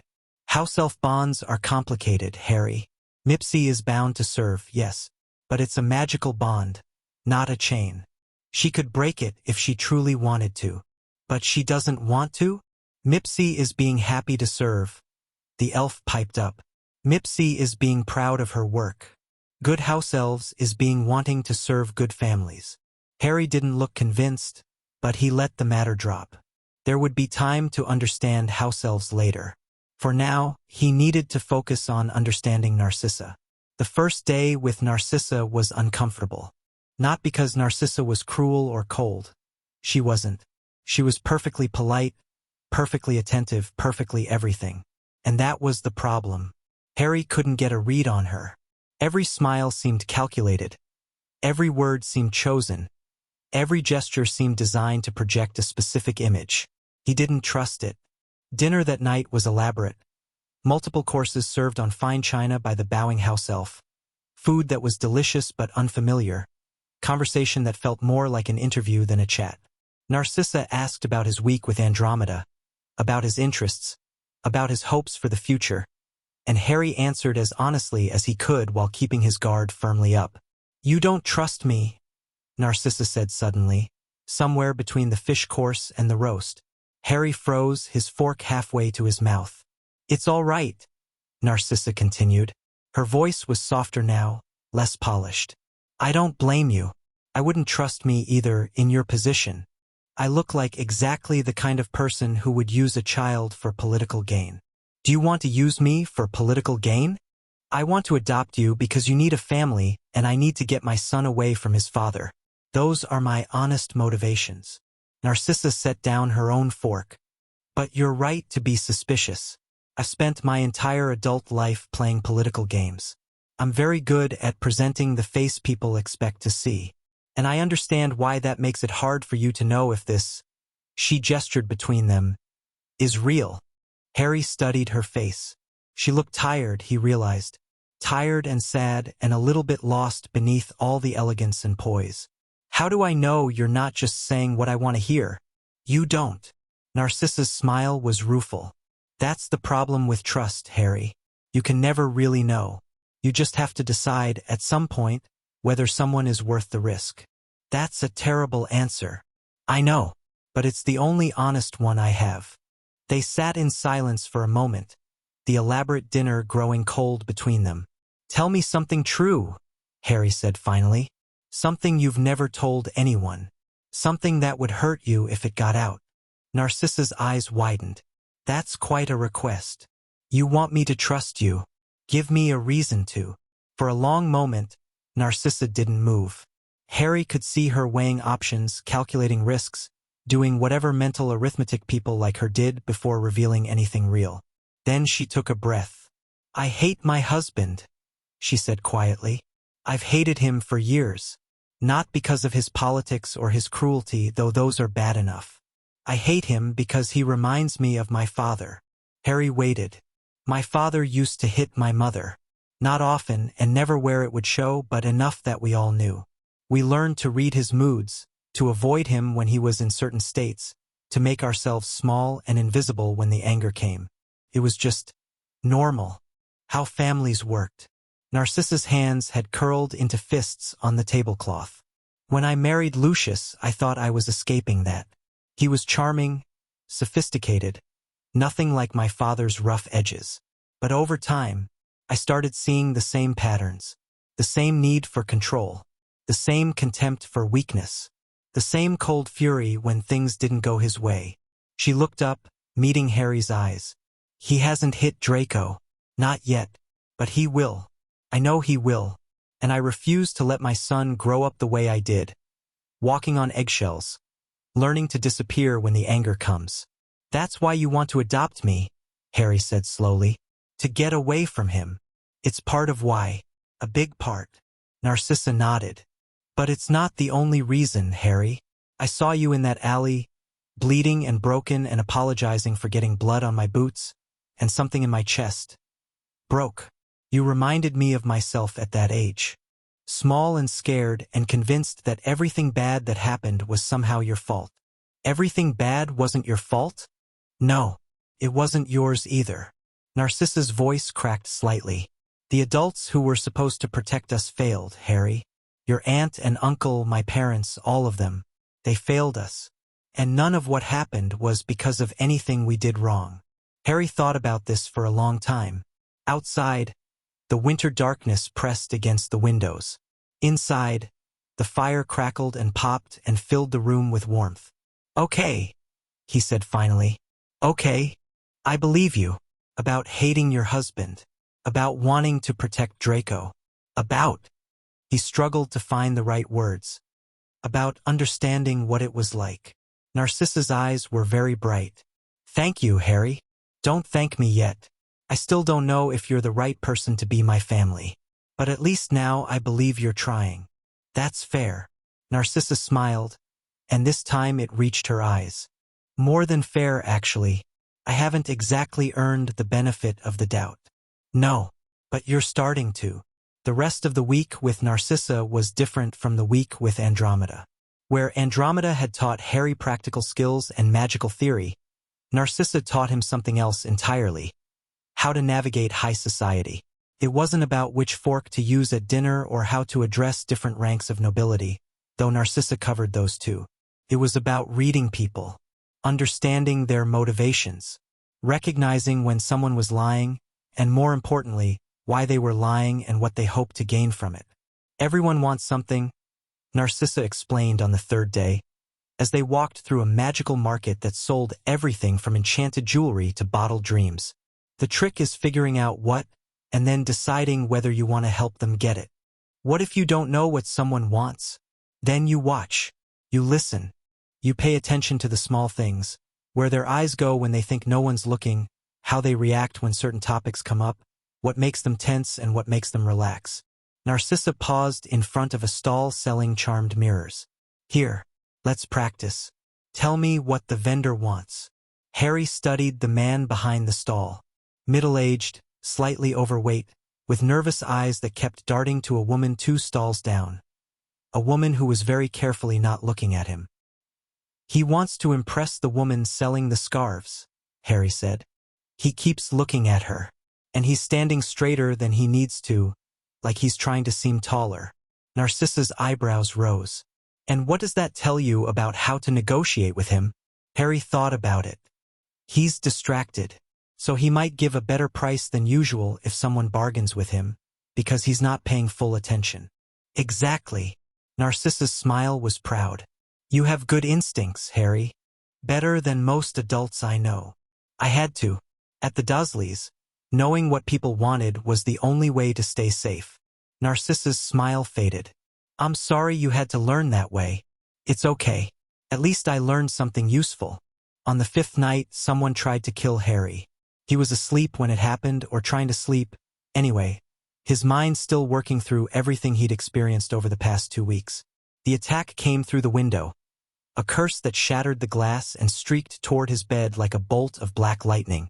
Harry moved without thinking. He rolled off the bed, hit the floor hard, and felt the curse pass through the space where his head had been a moment before. The wall behind him exploded in a shower of plaster and wood. Narcissa burst through the door a second later, her wand blazing with light, her elegant robes replaced by a simple nightgown that somehow made her look more dangerous, not less. Harry, are you? I'm fine. Harry was already on his feet, pressed against the wall. his heart hammering but his mind clear. Someone shot a curse through the window. Narcissa's eyes swept the room, taking in the shattered glass, the destroyed wall, the angle of the attack. "Stay here," she commanded. And then she was out the window and gone, moving faster than Harry would have believed possible. Harry didn't stay. Instead, he crept to the broken window and looked out. The townhouse backed onto a small courtyard shared by several buildings. Narcissa was down there, dueling with two figures in dark robes, her wand throwing curses that left trails of silver light in the air. She moved like a dancer, graceful and deadly, nothing like the polished society wife Harry had spent the week with. She was losing. Not badly, not yet, but the two attackers were working together, forcing her to defend from multiple angles, wearing her down with a relentless barrage of spells. Harry could see the moment coming when one of them would get through her defenses. He should stay hidden. He should wait for help to arrive. He should do the smart thing, the safe thing, the thing a normal 5-year-old would do. Instead, he jumped out the window. The fall should have hurt. It was 2 stories, enough to break bones, maybe kill him. But something slowed his descent. Something that felt like invisible hands catching him and setting him gently on the cobblestones. The attackers didn't notice. They were too focused on Narcissa, too close to victory. Harry raised his hand. He didn't know what he was doing. He just knew what he wanted, to stop them, to protect Narcissa, to make them pay for trying to hurt him again. The magic responded. Not a spell, not anything he could name or describe. Just pure, raw force, erupting from his palm like a wave and slamming into both attackers with the power of a charging bull. They flew backward, crashed into the courtyard wall, and didn't get up. Narcissa stood in the center of the courtyard, breathing hard, staring at Harry with an expression he couldn't read. "Did I do that?" Harry asked. His voice sounded strange to his own ears. Distant. "Yes." Narcissa's voice was barely a whisper. "Yes, you did." Harry looked at his hand. It was shaking. His whole body was shaking. The magic was still thrumming under his skin, eager and ready, wanting more. "I think I need to sit down," he said. And then his legs gave out and everything went black. He woke up in St. Mungo's again. Healer Tonks was there, along with Narcissa and Andromeda and, surprisingly, Bellatrix, who was pacing the room like a caged animal. "He's awake," Bellatrix announced, stopping mid-pace. "Good. We need to talk." "Let the boy breathe, Bella." Andromeda's voice was sharp. "He just survived an assassination attempt and used enough accidental magic to knock out 2 grown wizards. He needs rest, not interrogation. He needs to know what's happening." Bellatrix crossed to Harry's bedside, her dark eyes intent. "The attackers were hired. Professionals. Someone is paying very good money to make sure you don't survive the trials." "Who?" Harry asked. "We don't know yet, but we're going to find out." Bellatrix's smile was vicious. "And when we do, they're going to regret ever being born." "Bella, enough." Narcissa moved to Harry's other side, her hand finding his. "Harry, I'm so sorry. This happened under my protection. I should have been more careful, should have anticipated." "It's not your fault." Harry squeezed her hand weakly. "You fought them. You were winning. I wasn't winning. I was surviving. There's a difference." Narcissa's voice was bitter. "If you hadn't intervened." "But I did." "Yes, you did." Narcissa met his eyes. "How did you do that, Harry? That kind of magic at your age?" "I don't know. I just wanted to help." And the magic listened. The 3 sisters exchanged looks. Harry couldn't read the expression that passed between them, but it felt significant. Like they just realized something important that they weren't ready to share. "We need to talk," Andromeda said finally. "The 3 of us. About what happens next." "What about me?" Harry asked. Bellatrix laughed. It wasn't a nice laugh. "You, little Potter, are going to stay here and rest. And tomorrow you're coming home with me. Your week doesn't start until..." "Plans have changed." Bellatrix cut off Andromeda's protest. "Someone just tried to kill this child in Sissy's house. Someone tried to kill Sissy in an alley a week ago. Whatever's happening here is escalating. and I'm not going to sit around waiting for the next attack. What are you proposing? Narcissa asked. I'm proposing we stop playing by the rules. Bellatrix's smile was all teeth. I'm proposing we find out who's behind this and make them stop. Permanently. And Harry? Harry comes with me. I have resources, protections, places no one can find. Bellatrix looked down at Harry. What do you say, little Potter? Want to see how the other half lives? Harry considered the question seriously. Bellatrix was dangerous, the most dangerous of the three sisters by far. She'd done terrible things, hurt innocent people, served a monster who had killed Harry's parents. But she was also honest. She didn't hide what she was or pretend to be something she wasn't. And right now, with someone trying to kill him, honesty seemed more valuable than safety. Okay, he said. Show me. Bellatrix's safe house was hidden in the last place anyone would think to look. A Muggle apartment building in the middle of London. Best concealment there is, she explained as they climbed the stairs to the 4th floor. No wizard worth their wand would think to look for me in a Muggle building. And the Muggles don't notice anything unusual because that's what Muggles do. They don't notice. The apartment itself was small but comfortable. Nothing like the luxury of Narcissa's townhouse or the warmth of Andromeda's cottage. Plain furniture, bare walls, nothing personal or decorative. It looked like a place someone was prepared to leave at a moment's notice.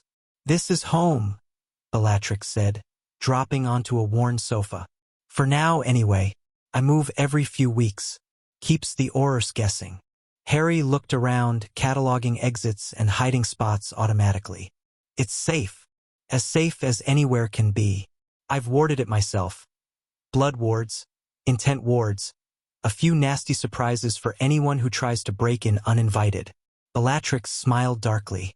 But the real security is that no one knows where it is. Not my sisters, not the Ministry, not anyone. You're the first person I've ever brought here.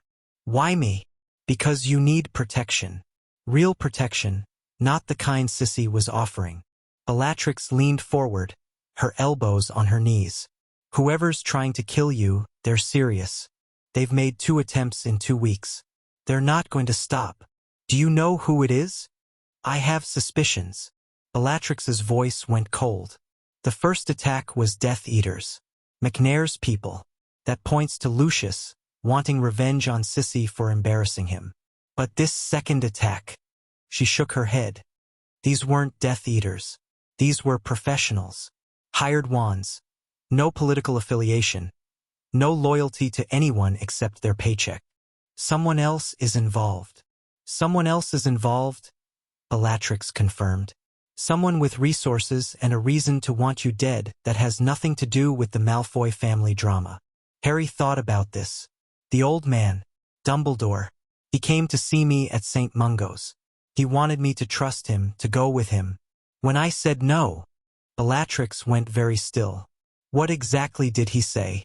Harry told her about the conversation. Dumbledore's warnings about the Black Sisters, his claims about wanting to protect Harry, the way his eyes had gone hard when Harry refused to be manipulated. By the time Harry finished, Bellatrix's face was carved from stone. That meddling old bastard, she breathed. He's behind this. It has to be him. You think Dumbledore tried to have me killed? I think Dumbledore wants to control you, and if he can't control you, he might prefer you dead rather than in someone else's hands.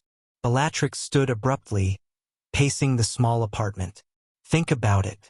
He put you with the Dursleys, kept you isolated, ignorant, abused.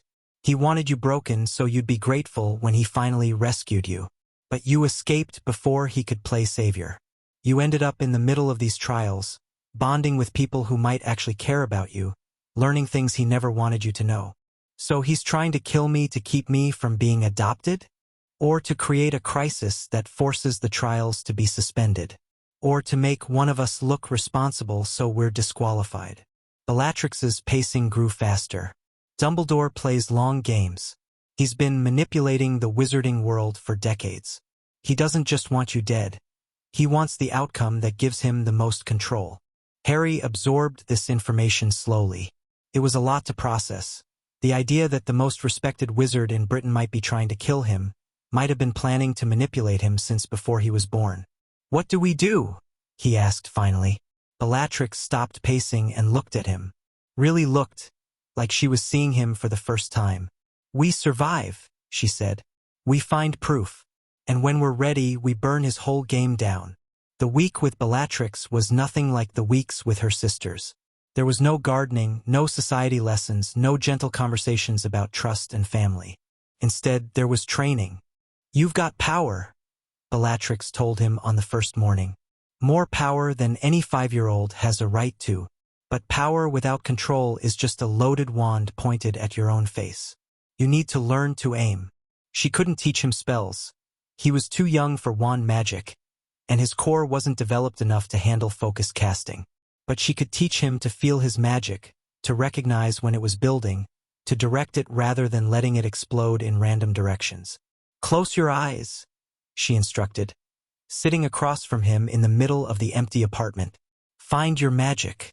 It should feel like warmth, maybe, or pressure. Something that wants to move." Harry closed his eyes and searched. It took a while. His magic had always been something that happened to him, not something he controlled, but eventually he found it. A core of heat in his chest, pulsing in time with his heartbeat. "Got it," he said. "Good. Now push it outward. Not hard, just a gentle push. Try to make it reach your fingertips." Harry pushed. The magic resisted at first, wanted to stay coiled up tight, but he kept pushing, kept coaxing, until he felt a tingle in his hands. "Open your eyes." Harry looked down. His hands were glowing, faint silver light shimmering beneath his skin. "That's your magic," Bellatrix said, and there was something like awe in her voice, pure and raw and waiting to be shaped. Most wizards never see their own magic this clearly. It takes decades of mad-ion and study. "What do I do with it?" "For now, just hold it. Get used to the feeling of controlling it instead of letting it control you." Bellatrix's smile was sharp but approving. "You're a fast learner, little Potter. Faster than anyone I've trained before." "You've trained people before?" "I trained Death Eaters." Bellatrix's voice was flat. "During the war, before Azkaban." Harry let the glow fade from his hands. "Did they want to learn?" "The Death Eaters. Some of them. Some were true believers who would have done anything for the cause. Others were just scared, following along because the alternative was worse." She paused. "And some were like me, angry and broken and looking for something to belong to. Do you regret it?" The question hung in the air. Harry watched Bellatrix's face, saw the war of emotions playing across her features. "Yes and no," she said finally. "I regret the people I hurt. The ones who didn't deserve it, who were just in the wrong place at the wrong time. The Longbottoms." She stopped, swallowed hard. "I regret the Longbottoms. They were good people. They didn't deserve what I did to them. But I don't regret the anger, the fury at a world that treated me like a tool to be used and discarded. The rage at everyone who stood by while my family was destroyed from the inside out." Bellatrix met Harry's eyes. "The Dark Lord was a monster. I know that now. But the things I was angry about, the corruption, the hypocrisy, the people in power who cared more about their positions than about justice, those things were real. They still are." Harry thought about the Dursleys, about Dumbledore, about all the people who had known he was suffering and done nothing. "I understand," he said. "I know you do." Bellatrix's smile was sad. "That's what scares me, little Potter. You understand far too well." On the fourth night, Harry had the dream for the first time. He was standing in a chamber, dark, massive, filled with shadows that seemed to breathe. Stone walls rose around him, covered in carvings too worn to read. And in the center of the chamber, on a raised platform, sat a door. Not an ordinary door. This door was made of darkness itself, solid shadow that swirled and shifted and whispered promises in a language Harry couldn't understand. "Come," the whispers said. "Come and see. Come and learn. Come and become what you were always meant to be." Harry took a step toward the door. Then another. The whispers grew louder, more insistent, and something inside him resonated with them, called out in answer. The door began to open. Harry woke gasping, drenched in sweat, his magic crackling around him like lightning. Bellatrix was at his side in an instant, wand drawn, eyes scanning for threats. What is it? What happened? A dream. Harry's voice was shaking. Just a dream. But they both knew it wasn't just a dream. The residue of ancient magic clung to Harry like a second skin, and his scar, the lightning bolt on his forehead that he'd had as long as he could remember, was burning. Tell me, Bellatrix commanded. Every detail. Harry told her. The chamber, the carvings, the door made of shadow. The whispers that had called to something deep inside him. Bellatrix's face went pale. I know that place, she whispered. I've heard stories. Dark stories from before Hogwarts was built. She looked at Harry with something that might have been fear. There's a chamber beneath the school. The Chamber of Secrets, Slytherin's legacy. But the stories say there's something even deeper. Something that predates the founders. Something that's been waiting for a millennium. Waiting for what? Bellatrix didn't answer. But the look in her eyes told Harry everything he needed to know. Whatever was beneath Hogwarts, it was waiting for him. The week with Bellatrix ended with a revelation. They were sitting on the roof of the apartment building, watching the Muggle city spread out beneath them, when Bellatrix finally said what Harry had been waiting to hear. I don't want to win the trials. Harry turned to look at her. What? I mean, I do want to win. Part of me wants it more than anything. To raise you, to teach you, to watch you become the wizard I know you can be. Bellatrix's voice was rough. But I'm not the right person for you, Harry. I'm too broken, too damaged. I'd teach you to fight and to survive, but I don't know if I could teach you to live. That's the same thing. No, it's not. Bellatrix turned to face him fully. Surviving is existing. Going from one day to the next, always watching for threats, always ready for the next attack. Living is more than that. Joy, peace, love without fear of losing it. I don't know how to do those things anymore. Azkaban took them from me. You could learn. Maybe someday. But you don't have someday, Harry. You need someone now. Someone who can give you what you need to grow into a complete person, not just a weapon. Bellatrix smiled sadly. Andy can give you that. Sissy can give you that. I can only give you part of what you need. Harry thought about this for a long time, watching the city lights twinkle below them. What if I don't want you to give up? I'm not giving up. Bellatrix's voice was firm. I'm still going to compete. I'm still going to go through the trial of blood. But when the time comes, when the magic asks who should raise you, I'm going to tell it the truth. That I love you, that I want you, but that my sisters would be better for you than I am. You love me. Bellatrix went still. Then slowly she nodded. I didn't think I could love anything anymore. After Azkaban, after everything I lost, I thought that part of me was dead. She reached out, hesitated, then gently touched Harry's cheek. But you woke it up, little Potter. You and your ancient eyes and your impossible power and your stubborn, stupid refusal to give up on people who don't deserve it. Harry leaned into her touch, just a little. I love you too, he said quietly. Even if you're too broken to raise me, even if the magic decides you're not the right choice, you're still going to be my aunt.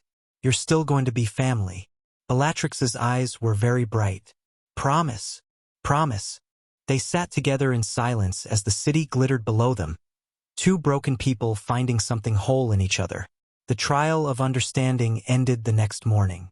Harry stood in the ritual chamber beneath Gringotts once again, surrounded by ancient magic and ancient law. The three sisters stood at their platforms, looking at him with expressions that ranged from hope to fear to something too complicated to name. Ragnarok stepped forward, the golden bowl once again gleaming on the altar before him. The trial of understanding is complete, the goblin announced. Each candidate has spent time with the child. Each has shown him who they truly are. Now the magic will judge who understands him best. He gestured, and the bowl began to glow. When I call your name, you will approach the altar and speak the truth of what you learned. The magic will judge your understanding. It will show us all whether you truly see the child, or only what you wish to see? Narcissa went first. She walked to the altar with her head high, placed her hand on the rim of the glowing bowl, and spoke. Harry is stronger than anyone gives him credit for. He's been through horrors that would have broken an adult, and he's still standing, still fighting, still looking for reasons to trust people even though everyone he's ever trusted has failed him. Her voice cracked slightly. He sees through pretense. He reads people like books, and he's desperately, achingly lonely, even though he'd never admit it. The bowl flared with golden light. Accepted. Andromeda was next. Her hand trembled slightly as she touched the bowl. Harry wants to be loved, not because he's special or powerful or the boy who lived, but just because he's him. He wants someone to see past the prophecies and the politics and the potential, to the scared little boy underneath. She took a breath. But he's also proud, strong. He won't beg for love or chase after people who won't give it freely. He'd rather be alone than be with people who make him feel alone. Golden light again. Accepted. Bellatrix approached the altar last. She didn't place her hand on the bowl gently. She grabbed the rim with both hands, like she was holding on to keep from falling. Harry understands darkness because he's lived in it. He knows what it's like to be hurt by the people who were supposed to protect him. He knows what it's like to lie awake at night wondering if tomorrow will be the day they finally break you. He knows. Her voice caught. He knows that survival isn't living, but it's the first step toward it. The bowl blazed brighter than it had for either of her sisters. Not just golden, but shot through with silver and red and black, colors twisting and merging in patterns that hurt to look at. When the light faded, Ragnar's face was unreadable. The trial of understanding is complete, he said. All three candidates have shown true insight into the child's nature. The final trial, the trial of blood, will determine who is most worthy. He turned to Harry. Do you have anything to say, Harry Potter, before we proceed? Harry looked at the three women who wanted to be his family. Narcissa, with her hidden strength and desperate love for her son. Andromeda, with her warmth and wisdom and fierce protection. Bellatrix, with her broken edges and fierce honesty, and the love she'd thought she'd lost forever. Yes, he said. I do.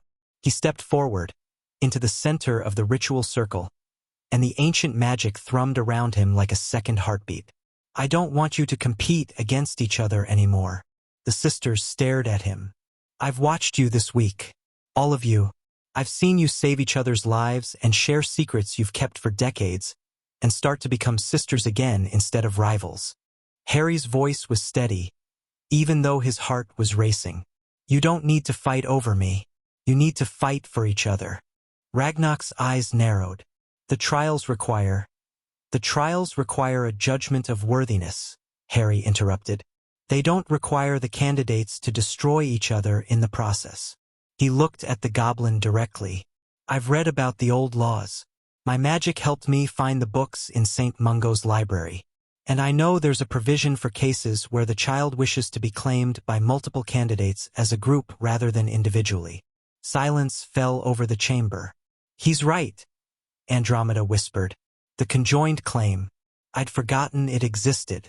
It hasn't been used in 400 years, Narcissa said. The requirements are, the candidates must be blood relatives. They must agree unanimously, and the child must ask for it. Harry's voice was calm. You're all blood relatives. I'm asking. So the only question is whether you agree. The three sisters looked at each other. Bellatrix started laughing. You brilliant, impossible child, she said, shaking her head.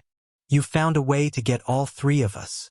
Andy's warmth, Sissy's wisdom, my strength. You figured out how to have everything. I figured out how to not lose anyone. Harry's voice was quiet. I've lost enough already. Narcissa's eyes were shining with tears. Bella, Andy, I think I want this. So do I, Andromeda said softly. Bellatrix looked at Harry for a long moment. Then she nodded. All right, little Potter, you win.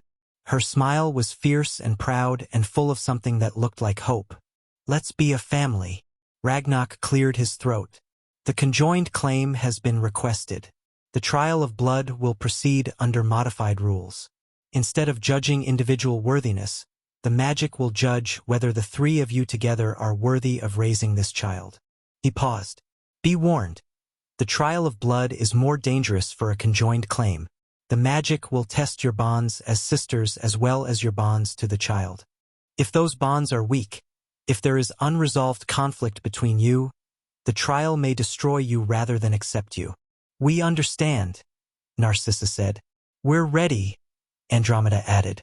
Bellatrix just smiled, sharp and wild and absolutely certain. Bring it on. Deep beneath Hogwarts, the door in the darkness trembled. The boy had done something unexpected, something that changed the shape of what was coming.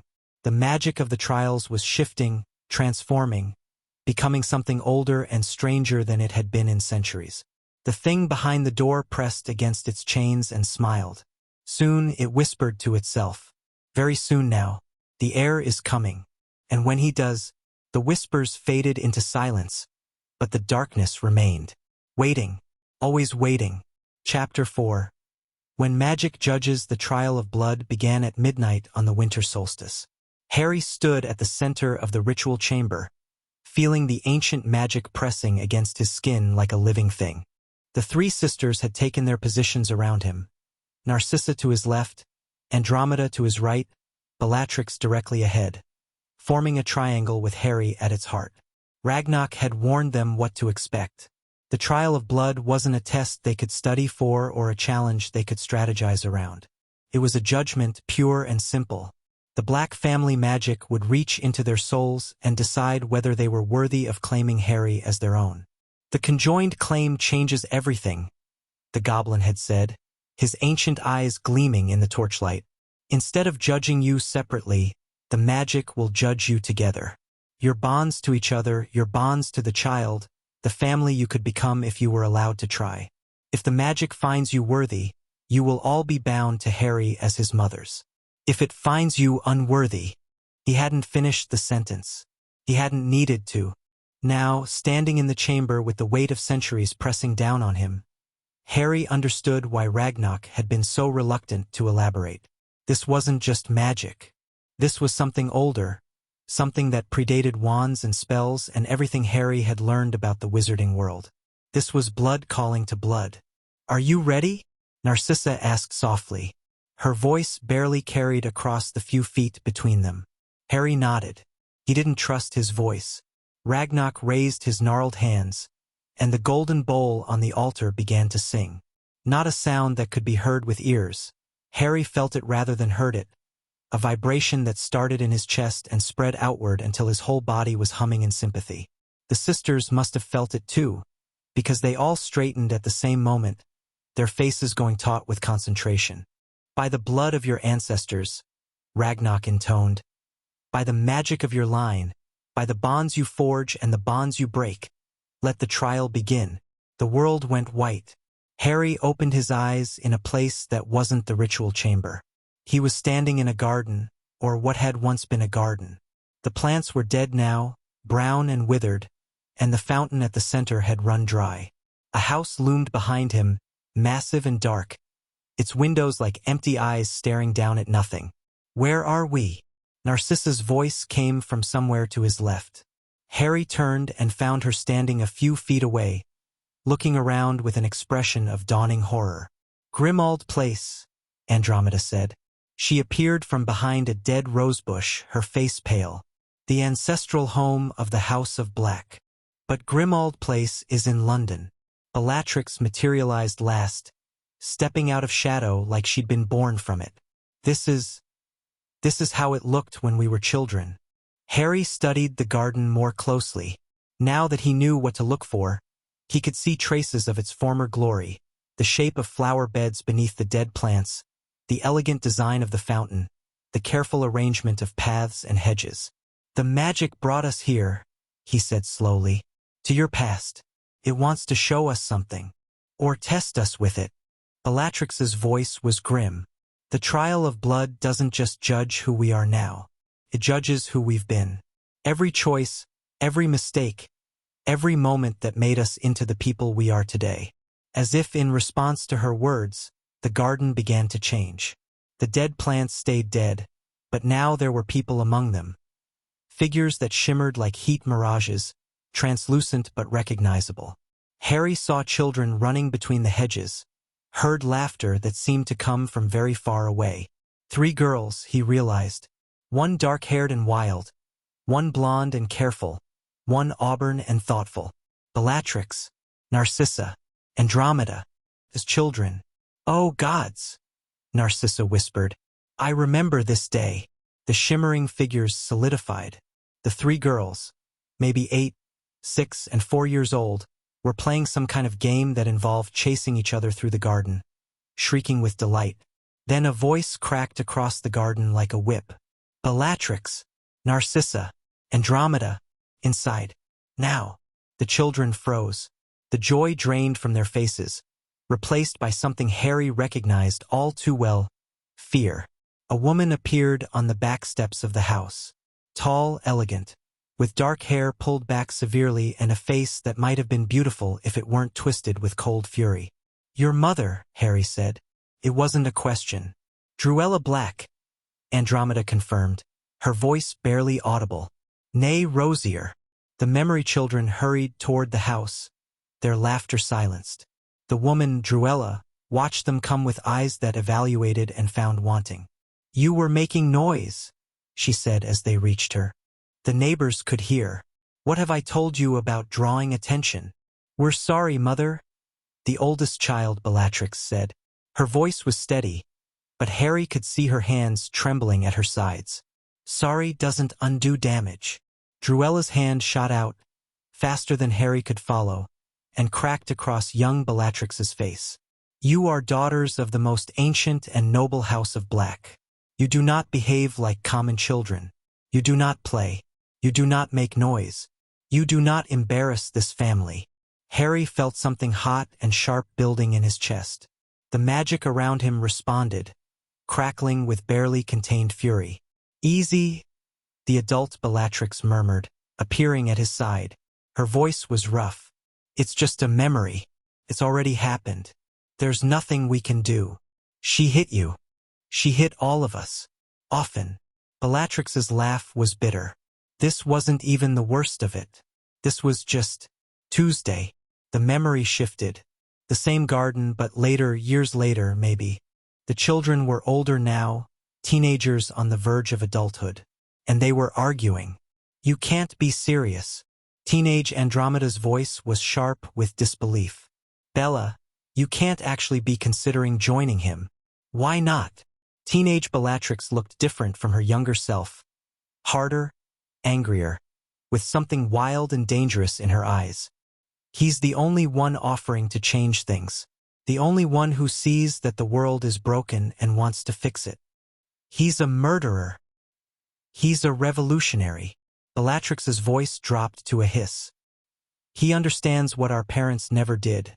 That power is the only thing that matters. That you can't change the world by following rules made by people who want to keep you small. He's using you." Teenage Narcissa spoke up, her voice careful and measured. "He doesn't care about changing anything. He just wants power for himself." "And what's wrong with that?" Bellatrix rounded on her. "At least he's honest about what he wants. Not like father with his political games and his strategic alliances. Not like mother with her social climbing and her obsession with appearances. The Dark Lord sees me for what I am: powerful, capable, worthy. He doesn't want to use me. He wants to unleash me." "Bella, please." Andromeda reached for her sister's hand. "Don't do this. We can find another way." Bellatrix pulled away. "There is no other way. I've tried playing by their rules, being the perfect daughter, the proper pureblood. And where has it gotten me? An arranged marriage to a man I despise. A future of bearing children and hosting parties and slowly suffocating under the weight of everyone's expectations. So you'll trade one kind of chains for another?" Andromeda's voice cracked. "The Dark Lord doesn't offer freedom, Bella.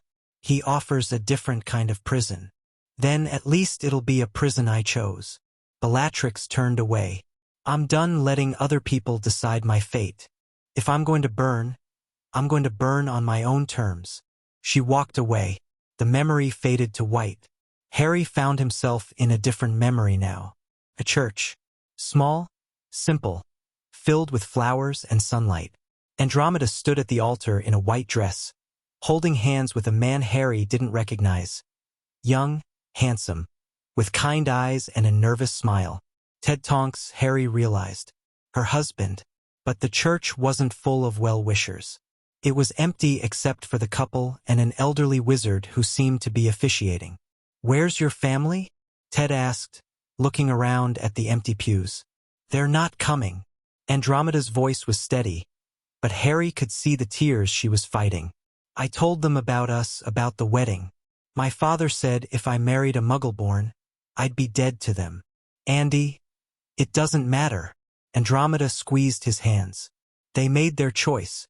Now I'm making mine. I choose you, Ted. I choose love over blood, future over past. I choose to be happy, even if it means being alone." "You're not alone." Ted's voice was fierce. "You have me. You'll always have me." The memory shifted again, showing the same couple years later. Older, tired, holding a pink-haired toddler who kept changing the shape of her nose. "She's perfect," Andromeda whispered, watching her daughter with wonder. "Absolutely perfect. She's a metamorphmagus." Ted sounded slightly dazed. "Andy, do you know what this means?" "It means she's special.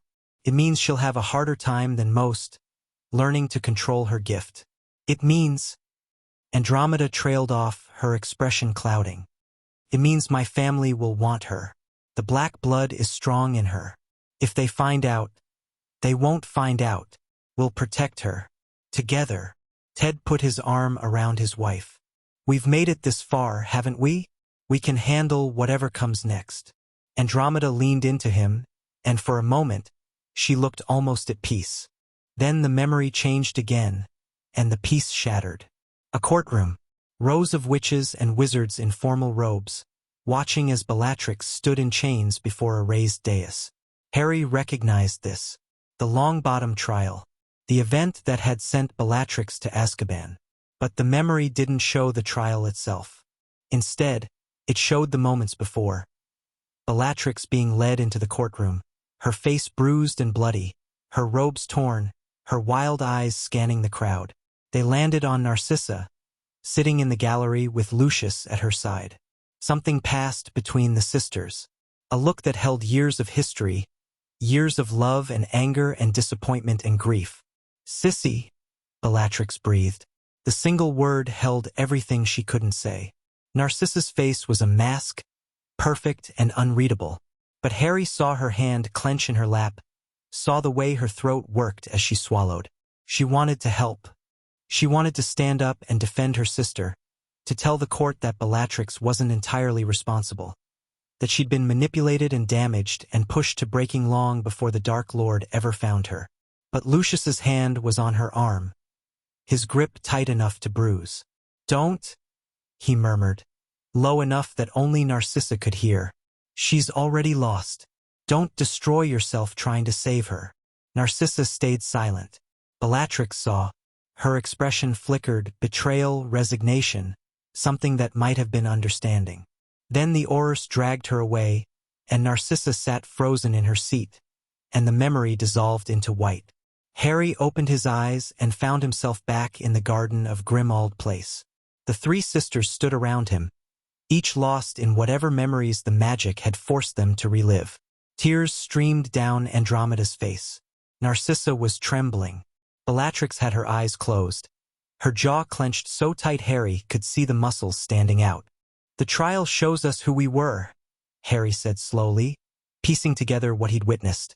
"The pain we caused, the choices we made, the ways we failed each other. It's trying to break us." Bellatrix's voice was raw. "Make us remember all the reasons we stopped being sisters in the first place." "Is it working?" Bellatrix opened her eyes. They were red-rimmed but dry. "No, because I already knew all of that. I've had 15 years to think about every mistake I made, every person I hurt, Every moment I let my anger destroy something precious. She looked at her sisters. I don't need magic to remind me. I carry it with me every day. We all do, Narcissa said quietly. I've spent 15 years regretting that moment in the courtroom, wondering what would have happened if I'd stood up, said something, tried to help. You would have gone to Azkaban with me, Bellatrix said. Lucius was right about that, at least. Speaking up wouldn't have saved me. It just would have destroyed you too. Maybe, but at least I would have tried. Narcissa's voice cracked. At least you would have known that someone was willing to fight for you. I knew. Bellatrix's voice was soft. I saw your face, sissy. I knew you wanted to help. I knew Lucius was the one stopping you. I never blamed you for staying silent. You should have. Maybe, but I didn't. Bellatrix reached out, slowly, and took Narcissa's hand. We've all made mistakes. We've all hurt each other. The question is whether we're going to let the past keep controlling us, or whether we're going to choose something different. Andromeda moved closer, taking Narcissa's other hand. I ran because I was scared, because I saw what the family was becoming and I didn't have the courage to fight it from the inside. I told myself I was being brave, following my heart, choosing love. But the truth is I abandoned you both. I left you to face our parents alone. You survived, Bellatrix said. You built a life, had a daughter, found happiness. That's not abandonment. That's victory. It doesn't feel like victory. It never does. Bellatrix's smile was sad. Surviving never feels like winning. It just feels like not losing yet. Harry watched the three sisters, saw the years of pain and regret and longing that hung between them. The magic was still pressing against him, still waiting, still judging. But something had changed. The sisters weren't fighting the memories anymore. They were facing them, accepting them, using them as a foundation rather than a weapon. We can't change the past, Harry said quietly, but we can choose what to do with it. 3 pairs of eyes turned to him. You all made mistakes. You all hurt each other. But you're also all here right now trying to do something different. That has to count for something. The magic around them shifted. The garden began to fade, replaced by something else. A brightness that felt almost alive, almost conscious. The trial isn't finished, Andromeda said, looking around warily. This is just the first part, showing us who we were. Next comes who we are, Narcissa finished, and whether we're worthy of who we could become. The brightness intensified, and the world dissolved. Harry found himself standing in darkness. Not the darkness of an unlit room or a moonless night. This was something deeper, something that felt almost solid. He couldn't see the sisters anymore, couldn't feel the magic that had been pressing against him since the trial began. He was alone. Not alone. A voice whispered. It came from everywhere and nowhere, from inside his head and outside it, from the darkness itself. Never alone. We have been waiting for you, heir of Potter. Heir of blood and magic and ancient power. Who are you? Harry's voice came out steady, despite the fear thrumming through him. We are what came before, what will come after. We are the foundation upon which this world was built, and we have been sleeping for so long. The darkness shifted. Harry caught glimpses of something vast and ancient. Not a single entity but many, woven together into something that defied understanding. The trial you face is not what you think it is, the voices continued. The Black family magic is old, yes, but we are older, and we have been waiting for someone like you. Someone like me? Someone with the blood of the Potters and the will of the Blacks. Someone who can open the door that has been closed for 1,000 years. Harry thought about his dreams. The chamber, the carvings, the door made of shadow. You're what's behind the door. Beneath Hogwarts. Yes. And no. We are what was sealed away when the founders built their school upon our resting place. We are the magic that existed before wands, before spells, before the neat categories that modern wizards use to pretend they understand the universe. What do you want with me? We want to help you, to teach you, to show you what you could become if you weren't bound by the limitations others have placed on you. The darkness pressed closer, and Harry felt something like a hand brush against his mind.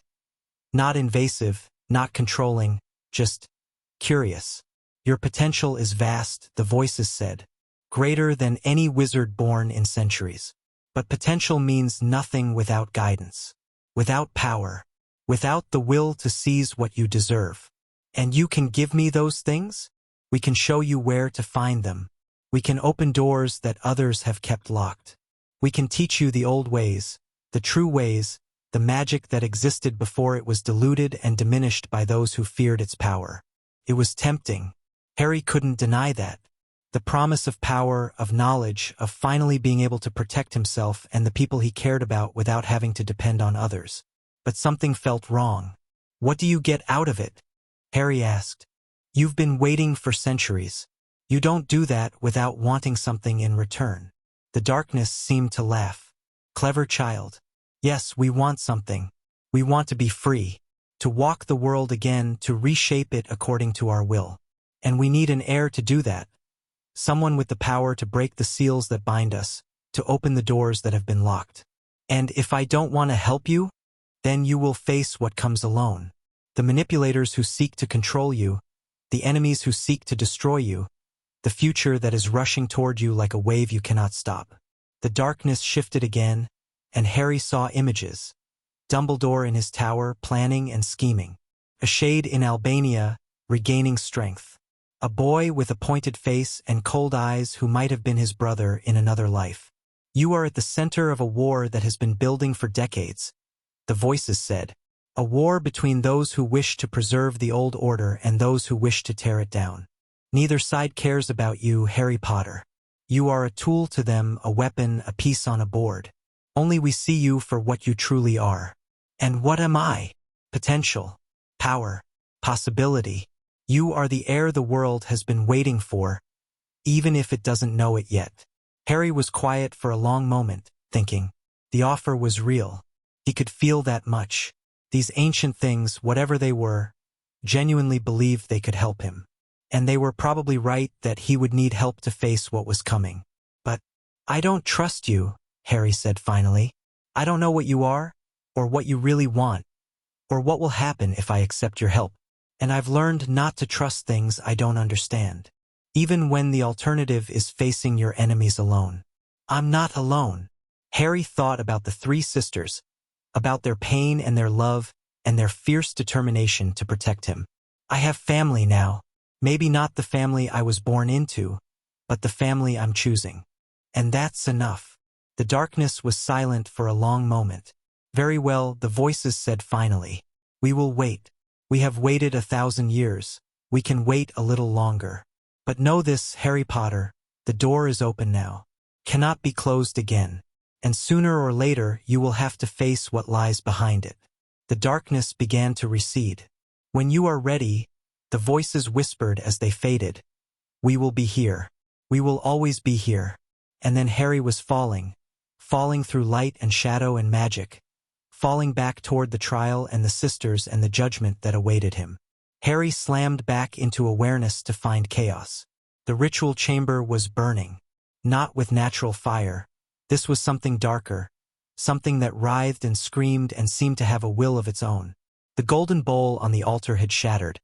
Its contents spilled across the floor in streams of liquid light that hissed and sparked where they touched the ancient stone. Narcissa was dueling someone Harry couldn't see clearly, her wand a blur of light as she threw curse after curse. Andromeda was on the ground, bleeding from a wound on her head, struggling to rise. And Bellatrix was standing over Harry, her body between him and whatever was attacking, both wands blazing with magic that looked nothing like anything Harry had seen before. Stay down, she shouted without looking at him. The trial went wrong. Something corrupted it. A bolt of sickly green light streaked toward them. Bellatrix deflected it with a snarl, sending it careening into the chamber wall where it left a smoking crater. What's happening? Harry scrambled to his feet despite Bellatrix's orders. Who's attacking us? I don't know. Bellatrix's voice was tight. The magic, the Black family magic. It's been corrupted somehow. It's not judging us anymore. It's trying to kill us. Harry looked around the chamber with new eyes. The dark fire, the screaming shadows, the impossible malevolence that filled the air. This wasn't just an attack. This was the trial itself, twisted into something terrible. Someone sabotaged it, he realized. Whoever's been trying to kill us, they did something to the magic. Figure that out later. Bellatrix grabbed his arm and started pulling him toward the exit. Right now we need to. A wall of black flame erupted between them and the door. They were trapped. Narcissa fell back to join them, her face pale and streaked with soot. There's no way out. The magic has sealed the chamber. Then we unseal it. Andromeda had regained her feet, swaying slightly. Blood dripped down the side of her face. Together, the three of us, won't be enough. Bellatrix's voice was grim. This isn't just family magic anymore. Something else has gotten mixed in. Something old and dark and… She stopped. Her eyes went to Harry. The dreams, she breathed. The thing beneath Hogwarts. Is this… No. Harry shook his head. That thing wanted to help me. It wanted me alive. He looked at the chaos surrounding them. This is something else. Something that wants me dead. The dark fire pressed closer. Harry could feel the heat of it, the wrongness. Whoever had corrupted the trial had put a lot of power into it. Enough to overwhelm 3 powerful witches. Enough to kill a child despite all the protections the ancient laws should have provided. But they'd made a mistake. They'd assumed Harry was just a child. I can stop it, Harry said. The 3 sisters turned to stare at him. The thing in the darkness, it showed me something. About my magic. About what I could do if I stopped holding back. Harry felt the power building in his chest. Felt it responding to his intent the way it had during the attack at Narcissa's townhouse. I don't understand it yet. I can't control it completely. But I can use it. Harry, no. Narcissa's voice was sharp with fear. You're too young. Using that much power could burn you out, destroy your core, or it could save us. Harry met her eyes steadily. I'm not going to let any of you die because I was too scared to try. Bellatrix laughed. It was wild, almost manic, but there was pride in it too. He's got spine. I told you he had spine. This isn't funny, Bella. No, it's not. Bellatrix knelt in front of Harry, her dark eyes intense. Listen to me, little Potter. What you're about to do is dangerous. More dangerous than you understand. But if you're determined to do it anyway, then do it right. Don't fight the magic. Don't try to control it. Just let it flow through you. Be a channel, not a dam. I don't understand. You will. Bellatrix stood and stepped back. Sissy, Andy, link with me. We'll give him our power. Support him as much as we can. That could kill us, Andromeda said quietly. So could the fire. I'd rather go out fighting. The sisters exchanged looks. Then, one by one, they nodded. They joined hands, forming a circle around Harry. He felt their magic reaching toward him. Narcissa's cool and controlled. Andromeda's warm and nurturing. Bellatrix's wild and fierce.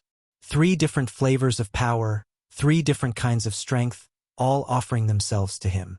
Trust, Harry thought. This is what trust feels like. He opened himself to the magic. It was like nothing he'd ever experienced. Power flooded through him, more than his small body should have been able to contain. He felt his core stretching, expanding, trying to accommodate the impossible surge. The dark fire screamed and pressed closer. Harry pushed back. Not with force. He didn't have enough of that, even with the sisters' power supporting him. Instead, he pushed with intent, with will, with the absolute, unshakable certainty that he would not let his family die. The magic responded. Silver light erupted from Harry's body, flowing outward in waves that crashed against the dark fire and dissolved it like mist in sunlight. The screaming shadows fled before it, scattering into the corners of the chamber and fading into nothing. And then, impossibly, the corrupted magic began to heal. Harry could see it happening, the twisted strands of the Black family magic straightening, purifying, returning to what they should have been. The golden bowl on the altar reformed itself, piece by piece, its shattered fragments flying back together until it stood whole and gleaming once more. The chamber fell silent. Harry stood at the center of the circle, silver light still flowing from him, feeling more alive than he ever had before. "Harry," Narcissa whispered. "Your eyes." Harry didn't understand what she meant until he caught his reflection in the polished surface of the restored bowl. His eyes were glowing. Not the green they'd always been, but silver, bright, pure silver that seemed to contain stars. "What did I do?" he breathed. Before anyone could answer, a new voice echoed through the chamber. "You did what no one has done in 1,000 years." Ragnarok stepped out of the shadows, his ancient face unreadable. "You purified the Black family magic, cleansed it of centuries of corruption, made it whole again." The goblin approached the altar and peered into the restored bowl. Whatever he saw there made his eyes widen. "The trial is complete," he said slowly. "The magic has judged you worthy, all 4 of you. But the bond that formed—" He trailed off, shaking his head. "This was not what anyone expected." "What do you mean?" Andromeda asked. "What kind of bond?" Ragnarok looked at her, then at Narcissa, then at Bellatrix, then finally at Harry. The conjoined claim was meant to create a shared guardianship. 3 mothers, 1 child, bound together by family magic. But what happened here? He paused, choosing his words carefully. "Harry Potter didn't just accept your magic. He transformed it. The bond that formed isn't guardian and ward. Something older. Something deeper." "Stop speaking in riddles," Bellatrix snapped. "What are we now?" "You are family." Ragnarok's voice was quiet. "True family, bound by blood and magic and choice. Harry Potter is your son, but he is also your equal, your partner, your 4th. The magic has recognized him as a full member of the House of Black, with all the rights and responsibilities that entails." The sisters stared at each other, then at Harry. "I don't understand," Harry said. "What does that mean?" "It means you're not just adopted." Narcissa's voice was wondering. You're one of us, truly, as if you'd been born a Black. More than that." Andromeda's eyes were bright with tears. "The family magic recognizes you as an anchor, cornerstone. Without you, the House of Black would have faded away within a generation. With you," she shook her head, "with you, we have a future." Harry looked at the 3 women who had fought for him, nearly died for him, offered everything they had to give him a home. "So we're family now?" he asked. "For real?" Bellatrix laughed, and this time there was no edge to it, just pure, uncomplicated joy. "For real, little Potter. For real and forever." She knelt down and pulled him into a hug, and a moment later Narcissa and Andromeda joined her, and Harry found himself at the center of an embrace that felt like nothing he'd ever experienced before. "This is what family feels like," he thought. "This is what I've been missing my whole life." He hugged them back as tightly as he could. The saboteur's identity was discovered 3 days later. It wasn't who anyone expected. Peter Pettigrew. Amelia Bones slapped a folder down on the conference table, her face carved from granite. One of the 4 best friends of James Potter. Supposedly killed by Sirius Black the day after the Potters died. Except he wasn't dead at all. Harry sat at the table flanked by his 3 mothers.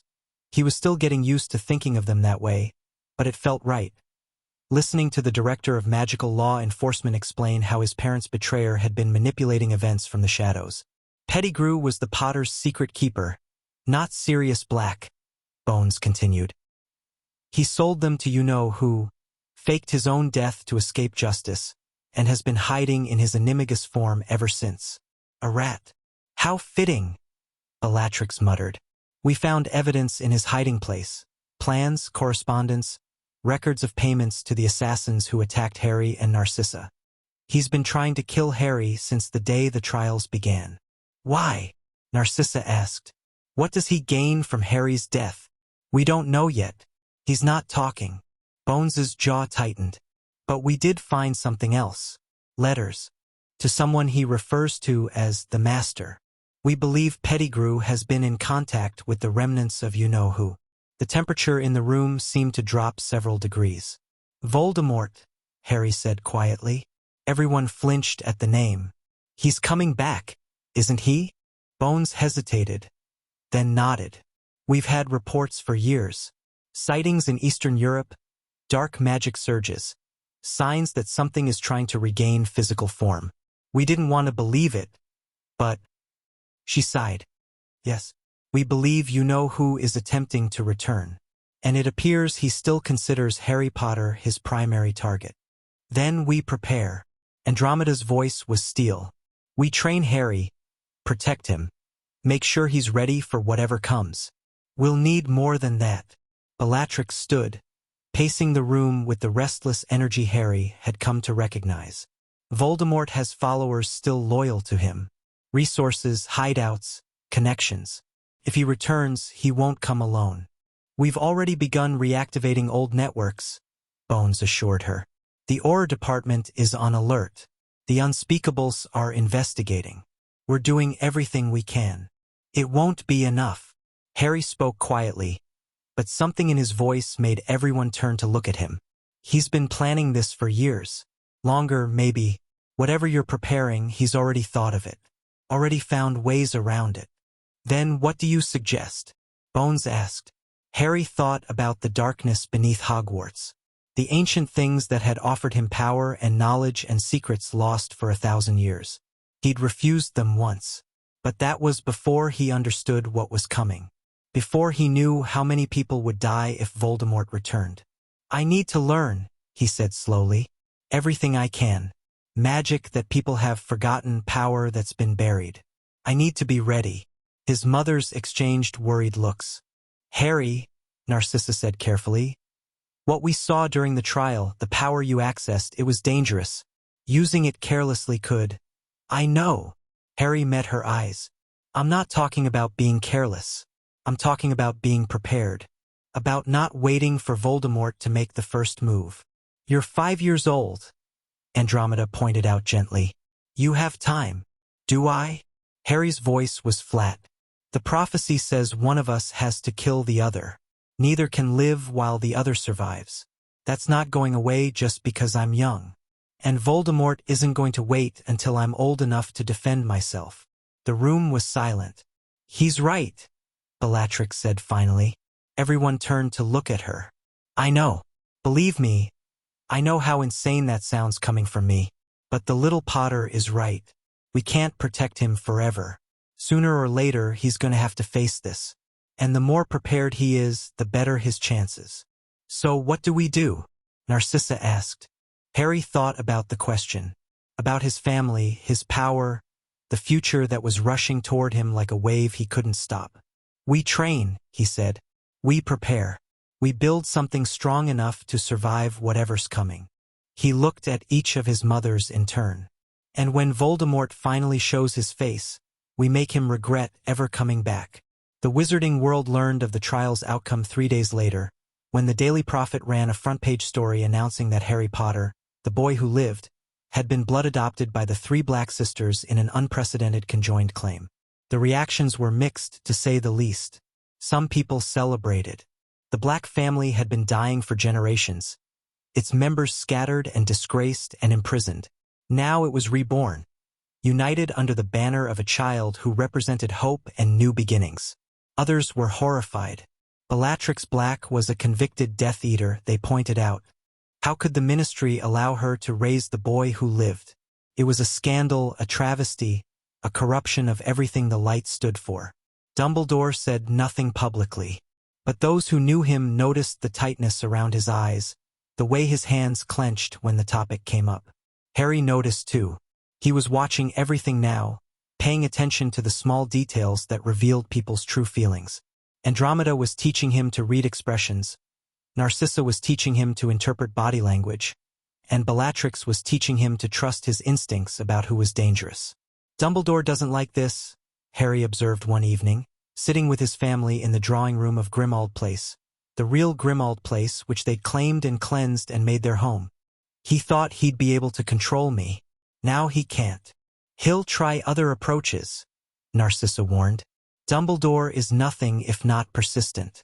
He'll look for ways to influence you, manipulate you, separate you from us. Let him try. Harry's voice was calm but certain. I'm not the scared kid he thought I'd be. I have family now. I have power. And I have time. Time for what? Andromeda asked. Harry looked out the window at the darkening sky. Somewhere out there, Voldemort was gathering his strength. Somewhere out there, Pettigrew was rotting in a cell, refusing to reveal his master's plans. Somewhere out there, ancient things were stirring in the darkness, waiting for the moment when they would be needed. Time to become who I need to be, Harry said quietly. Someone strong enough to protect the people I love. Someone powerful enough to end this war before it destroys everything. He felt his mother's eyes on him, worried and proud and loving all at once. You won't have to do it alone, Bellatrix said. Whatever comes, we face it together. As a family, Narcissa added. Always, Andromeda finished. Harry smiled. It was a small smile, quiet and private, but it was real. Together, he agreed. Always. Deep beneath Hogwarts, the door in the darkness trembled. The seals were weakening. The magic that had held for 1,000 years was finally beginning to fail. And behind the door, something ancient and vast and patient smiled. Soon it whispered to itself. The heir has been claimed.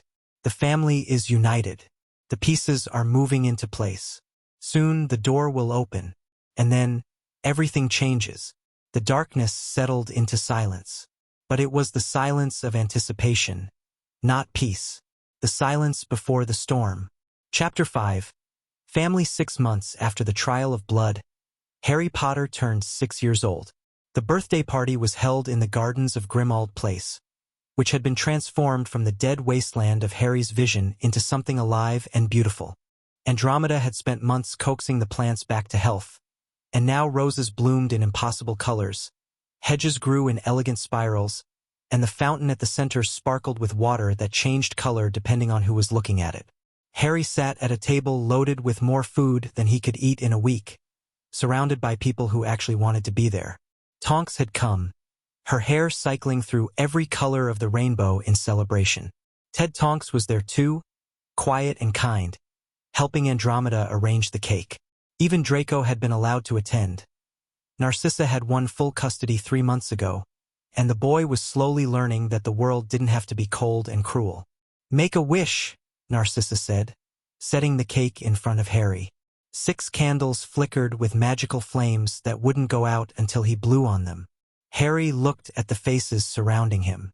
His family, his home, everything he'd never dared to hope for when he was locked in that cupboard, dreaming of escape. What was left to wish for? He closed his eyes, thought carefully, and blew out the candles. I wish for the strength to protect them all. The flames vanished in a swirl of golden sparks, and everyone cheered. Later that evening, after the cake had been eaten and the presents opened and the guests had gone home, Harry sat with his 3 mothers in the drawing room that had become their favorite gathering place. The room had changed since they'd first claimed Grimmauld Place. The dark artifacts were gone, sold or destroyed or locked away in Gringotts. The oppressive wallpaper had been stripped and replaced with something lighter. The cursed portraits had been removed, though Bellatrix had kept a few of the non-cursed ones, including one of the 3 sisters as children that made her smile sadly whenever she passed it. Now the room was warm and comfortable, filled with books and soft furniture, and the accumulated evidence of a family learning to live together. 6 years old, Andromeda said, shaking her head. I still remember when Dora turned 6. She accidentally transfigured herself into a badger and couldn't figure out how to change back. I did not, Tonks protested from the doorway. She'd stayed to help clean up and hadn't quite managed to leave yet. I was a very dignified badger. You bit Ted on the ankle and hid under the bed for 3 hours. Dignified hiding. Harry laughed. It was still strange sometimes, laughing freely without fear of punishment. But it was getting easier. What did you wish for? Draco asked. He was sitting on the floor near Harry's feet, playing with one of the magical toys they'd gotten for Harry's birthday. A miniature dragon that could actually fly and breathe tiny flames. Can't tell you. Then it won't come true. That's just superstition, Draco said. But he didn't push. The two boys had developed an odd friendship over the past months. Draco was still recovering from years of his father's influence. He could be cruel sometimes, thoughtless, the echoes of Lucius's lessons surfacing in unexpected moments. But he was trying. And Harry, who understood better than most what it was like to be shaped by people who didn't have your best interests at heart, was patient with him. "It's getting late," Narcissa said, rising from her chair. "Draco, time for bed." "But, no arguments. You can play with Harry tomorrow." Draco grumbled but obeyed, giving Harry a complicated handshake they'd invented before following his mother out of the room. Tonks left shortly after, promising to visit again soon, and then it was just Harry and Andromeda and Bellatrix, sitting in comfortable silence as the fire crackled low. "You've been quiet tonight," Bellatrix observed. She was sprawled across a sofa, one arm thrown over her eyes, looking more relaxed than Harry had ever seen her. "Something on your mind?" Harry considered lying. It was an old habit, deeply ingrained, the instinct to hide anything that might be used against him. But these were his mother's. They'd earned his trust over and over in the months since the trial. "I've been thinking about Hogwarts," he said. Andromeda leaned forward. "You still have 5 years before you're old enough to attend." "I know, but I'll have to go eventually. And when I do—" Harry hesitated. "Dumbledore will be there. He'll be able to watch me, try to influence me. I'll be in his territory." "We've discussed this," Bellatrix said, not moving from her sprawl. "We've got plans. Allies at Hogwarts who can keep an eye on things. Ways to communicate that the old man can't intercept." "That's not what I'm worried about." Harry struggled to put his thoughts into words. "I've been reading about Hogwarts. About its history, its secrets. There's something there, something old. The thing I felt during the trial, it's connected to the school somehow." Bellatrix sat up slowly, her expression sharpening. "The thing that spoke to you? The darkness beneath the castle. It's been quiet since the trial, but I can still feel it sometimes, especially at night when I'm dreaming." Harry looked at his hands. "It's waiting for me. I don't know why or what it wants, but I know I'll have to face it eventually. And I think it has to happen at Hogwarts." The sisters exchanged glances. This was familiar territory. They discussed Harry's dreams, his visions, the ancient presence that seemed to have taken an interest in him. But hearing him speak about it so matter-of-factly, with such certainty, was unsettling. "We'll face it together," Andromeda said firmly. "Whatever's waiting at Hogwarts, you won't face it alone. You won't be able to come with me. Students only. Then we'll find a way." Bellatrix's voice brooked no argument. "Rules are made to be broken, little Potter. Especially rules that try to separate family." Harry smiled slightly. "I believe you'd try. I wouldn't just try. I'd succeed." Bellatrix's grin was fierce. "I escaped Azkaban, remember? Sneaking into a school would be child's play."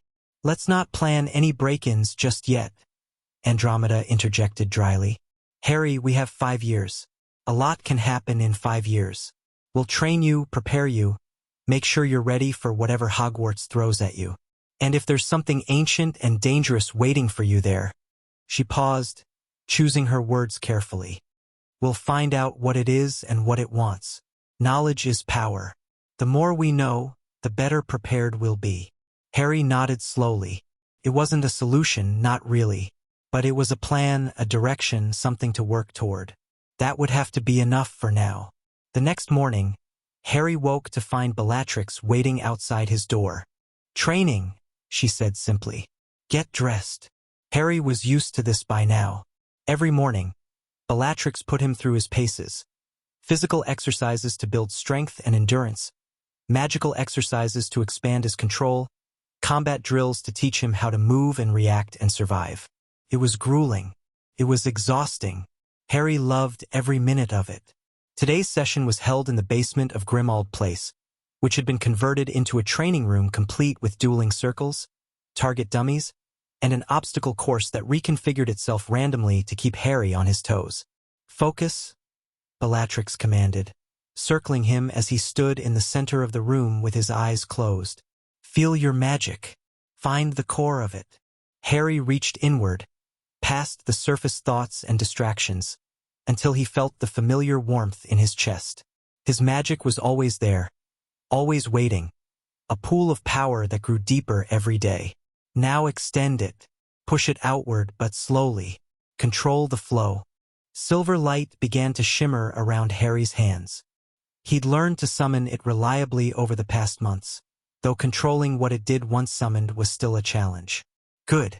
Now shape it. Give it form. This was the hard part. Raw magic was one thing. Harry could pour it out in waves, overwhelming and destructive.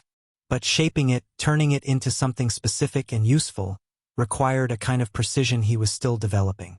He focused on the image in his mind. A shield, round and solid, something that could block attacks and protect the people behind it. The silver light flickered, wavered, began to coalesce, then exploded outward in all directions. Harry stumbled backward, gasping. The magic had slipped away from him at the crucial moment, refusing to be contained. Better, Bellatrix said, and she actually sounded pleased. Last week you couldn't hold it that long. It still got away from me. Of course it did. You're 6 years old, trying to do magic that most adult wizards can't manage. The fact that you can summon it at all is remarkable. Bellatrix handed him a water bottle. Control will come with practice. What matters is that you keep trying. Harry drank gratefully, feeling the familiar ache of magical exhaustion settling into his bones. It wasn't a bad feeling, exactly. More like the tiredness after physical exercise. A sign that he'd pushed himself, grown stronger, made progress. Again? He asked. Bellatrix smiled. Again. The afternoon brought different lessons. Narcissa taught Harry politics. The complex web of alliances and rivalries that made up wizarding society, the families and factions and ancient grudges that shaped everything from legislation to social gatherings. The Wizengamot is divided into 3 main blocks, she explained, using enchanted figurines to demonstrate. The progressives, who favor integration with the Muggle world and expansion of magical rights. The traditionalists, who want to preserve the old ways and limit Muggle contact. And the neutrals, who vote based on individual issues rather than ideology. Which side are we on? That's a complicated question. Narcissa moved the figurines around, showing shifting alliances. The Black family has traditionally been traditionalist, but our current situation makes that uncomfortable. We've adopted you, a half-blood, and our family now includes Andromeda, who married a Muggle-born. The traditionalists see us as traitors. The progressives don't trust us because of our history. The neutrals are waiting to see which way we'll jump. So we don't have any allies? We have some. Families who value power and practicality over ideology. Individuals who owe us favors or see advantage in our friendship. But building a real power base will take time. Narcissa smiled slightly. That's where you come in. Me? You're the boy who lived, the child who defeated the Dark Lord. When you enter wizarding society properly, every faction will want to claim you. The progressives will say you represent hope and new beginnings. The traditionalists will point to your Potter heritage and your connection to ancient magic. Everyone will try to use you. And you're teaching me so I can use them instead? I'm teaching you so you can make informed choices. Narcissa's voice was serious. Power is a tool, Harry. Like any tool, it can be used for good or ill. I want you to understand how wizarding politics works so you can navigate it safely, and change it if you want to when you're old enough. Harry thought about this. Did you ever try to change it? Before? Narcissa was quiet for a long moment. No, she admitted finally. I told myself it wasn't my place. That one woman couldn't make a difference against centuries of tradition. That it was safer to play along to survive. She met Harry's eyes. I was wrong. I was a coward. And a lot of people suffered because I didn't have the courage to fight. But you're fighting now. I'm trying to.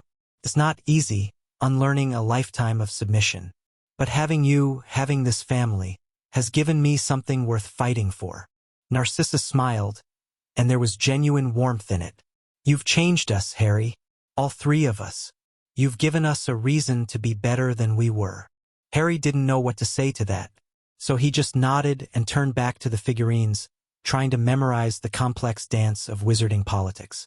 Evening brought Andromeda's lessons, magic theory, history, the foundations of wizarding knowledge that Harry would need when he finally entered school.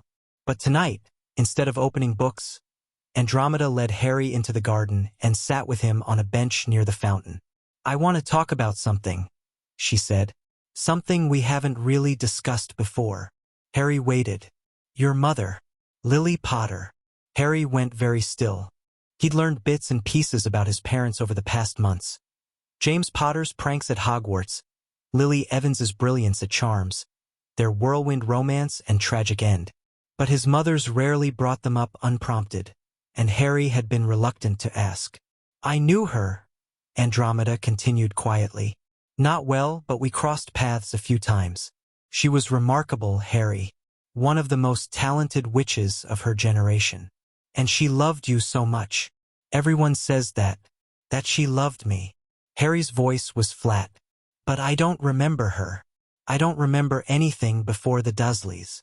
"That's understandable. You were only 15 months old when she died." Andromeda reached into her robes and pulled out something small. A photograph, Harry realized. "I found this a few weeks ago. I've been trying to find the right moment to give it to you." Harry took the photograph with trembling hands. It showed a young woman with vibrant red hair and striking green eyes. His eyes, he realized with a jolt, holding a baby and laughing at something off camera. She looked happy, alive, real in a way she'd never been when people just talked about her. "That's her," Andromeda said softly. "And that's you." It was taken about a month before everything happened. Harry stared at the image, watching his mother laugh over and over as the photograph repeated its endless loop. "She would have been proud of you," Andromeda continued. "The way you've handled everything, the trials, the training, the impossible Opus 4.5 Claude is AI and can make mistakes. Please double-check responses."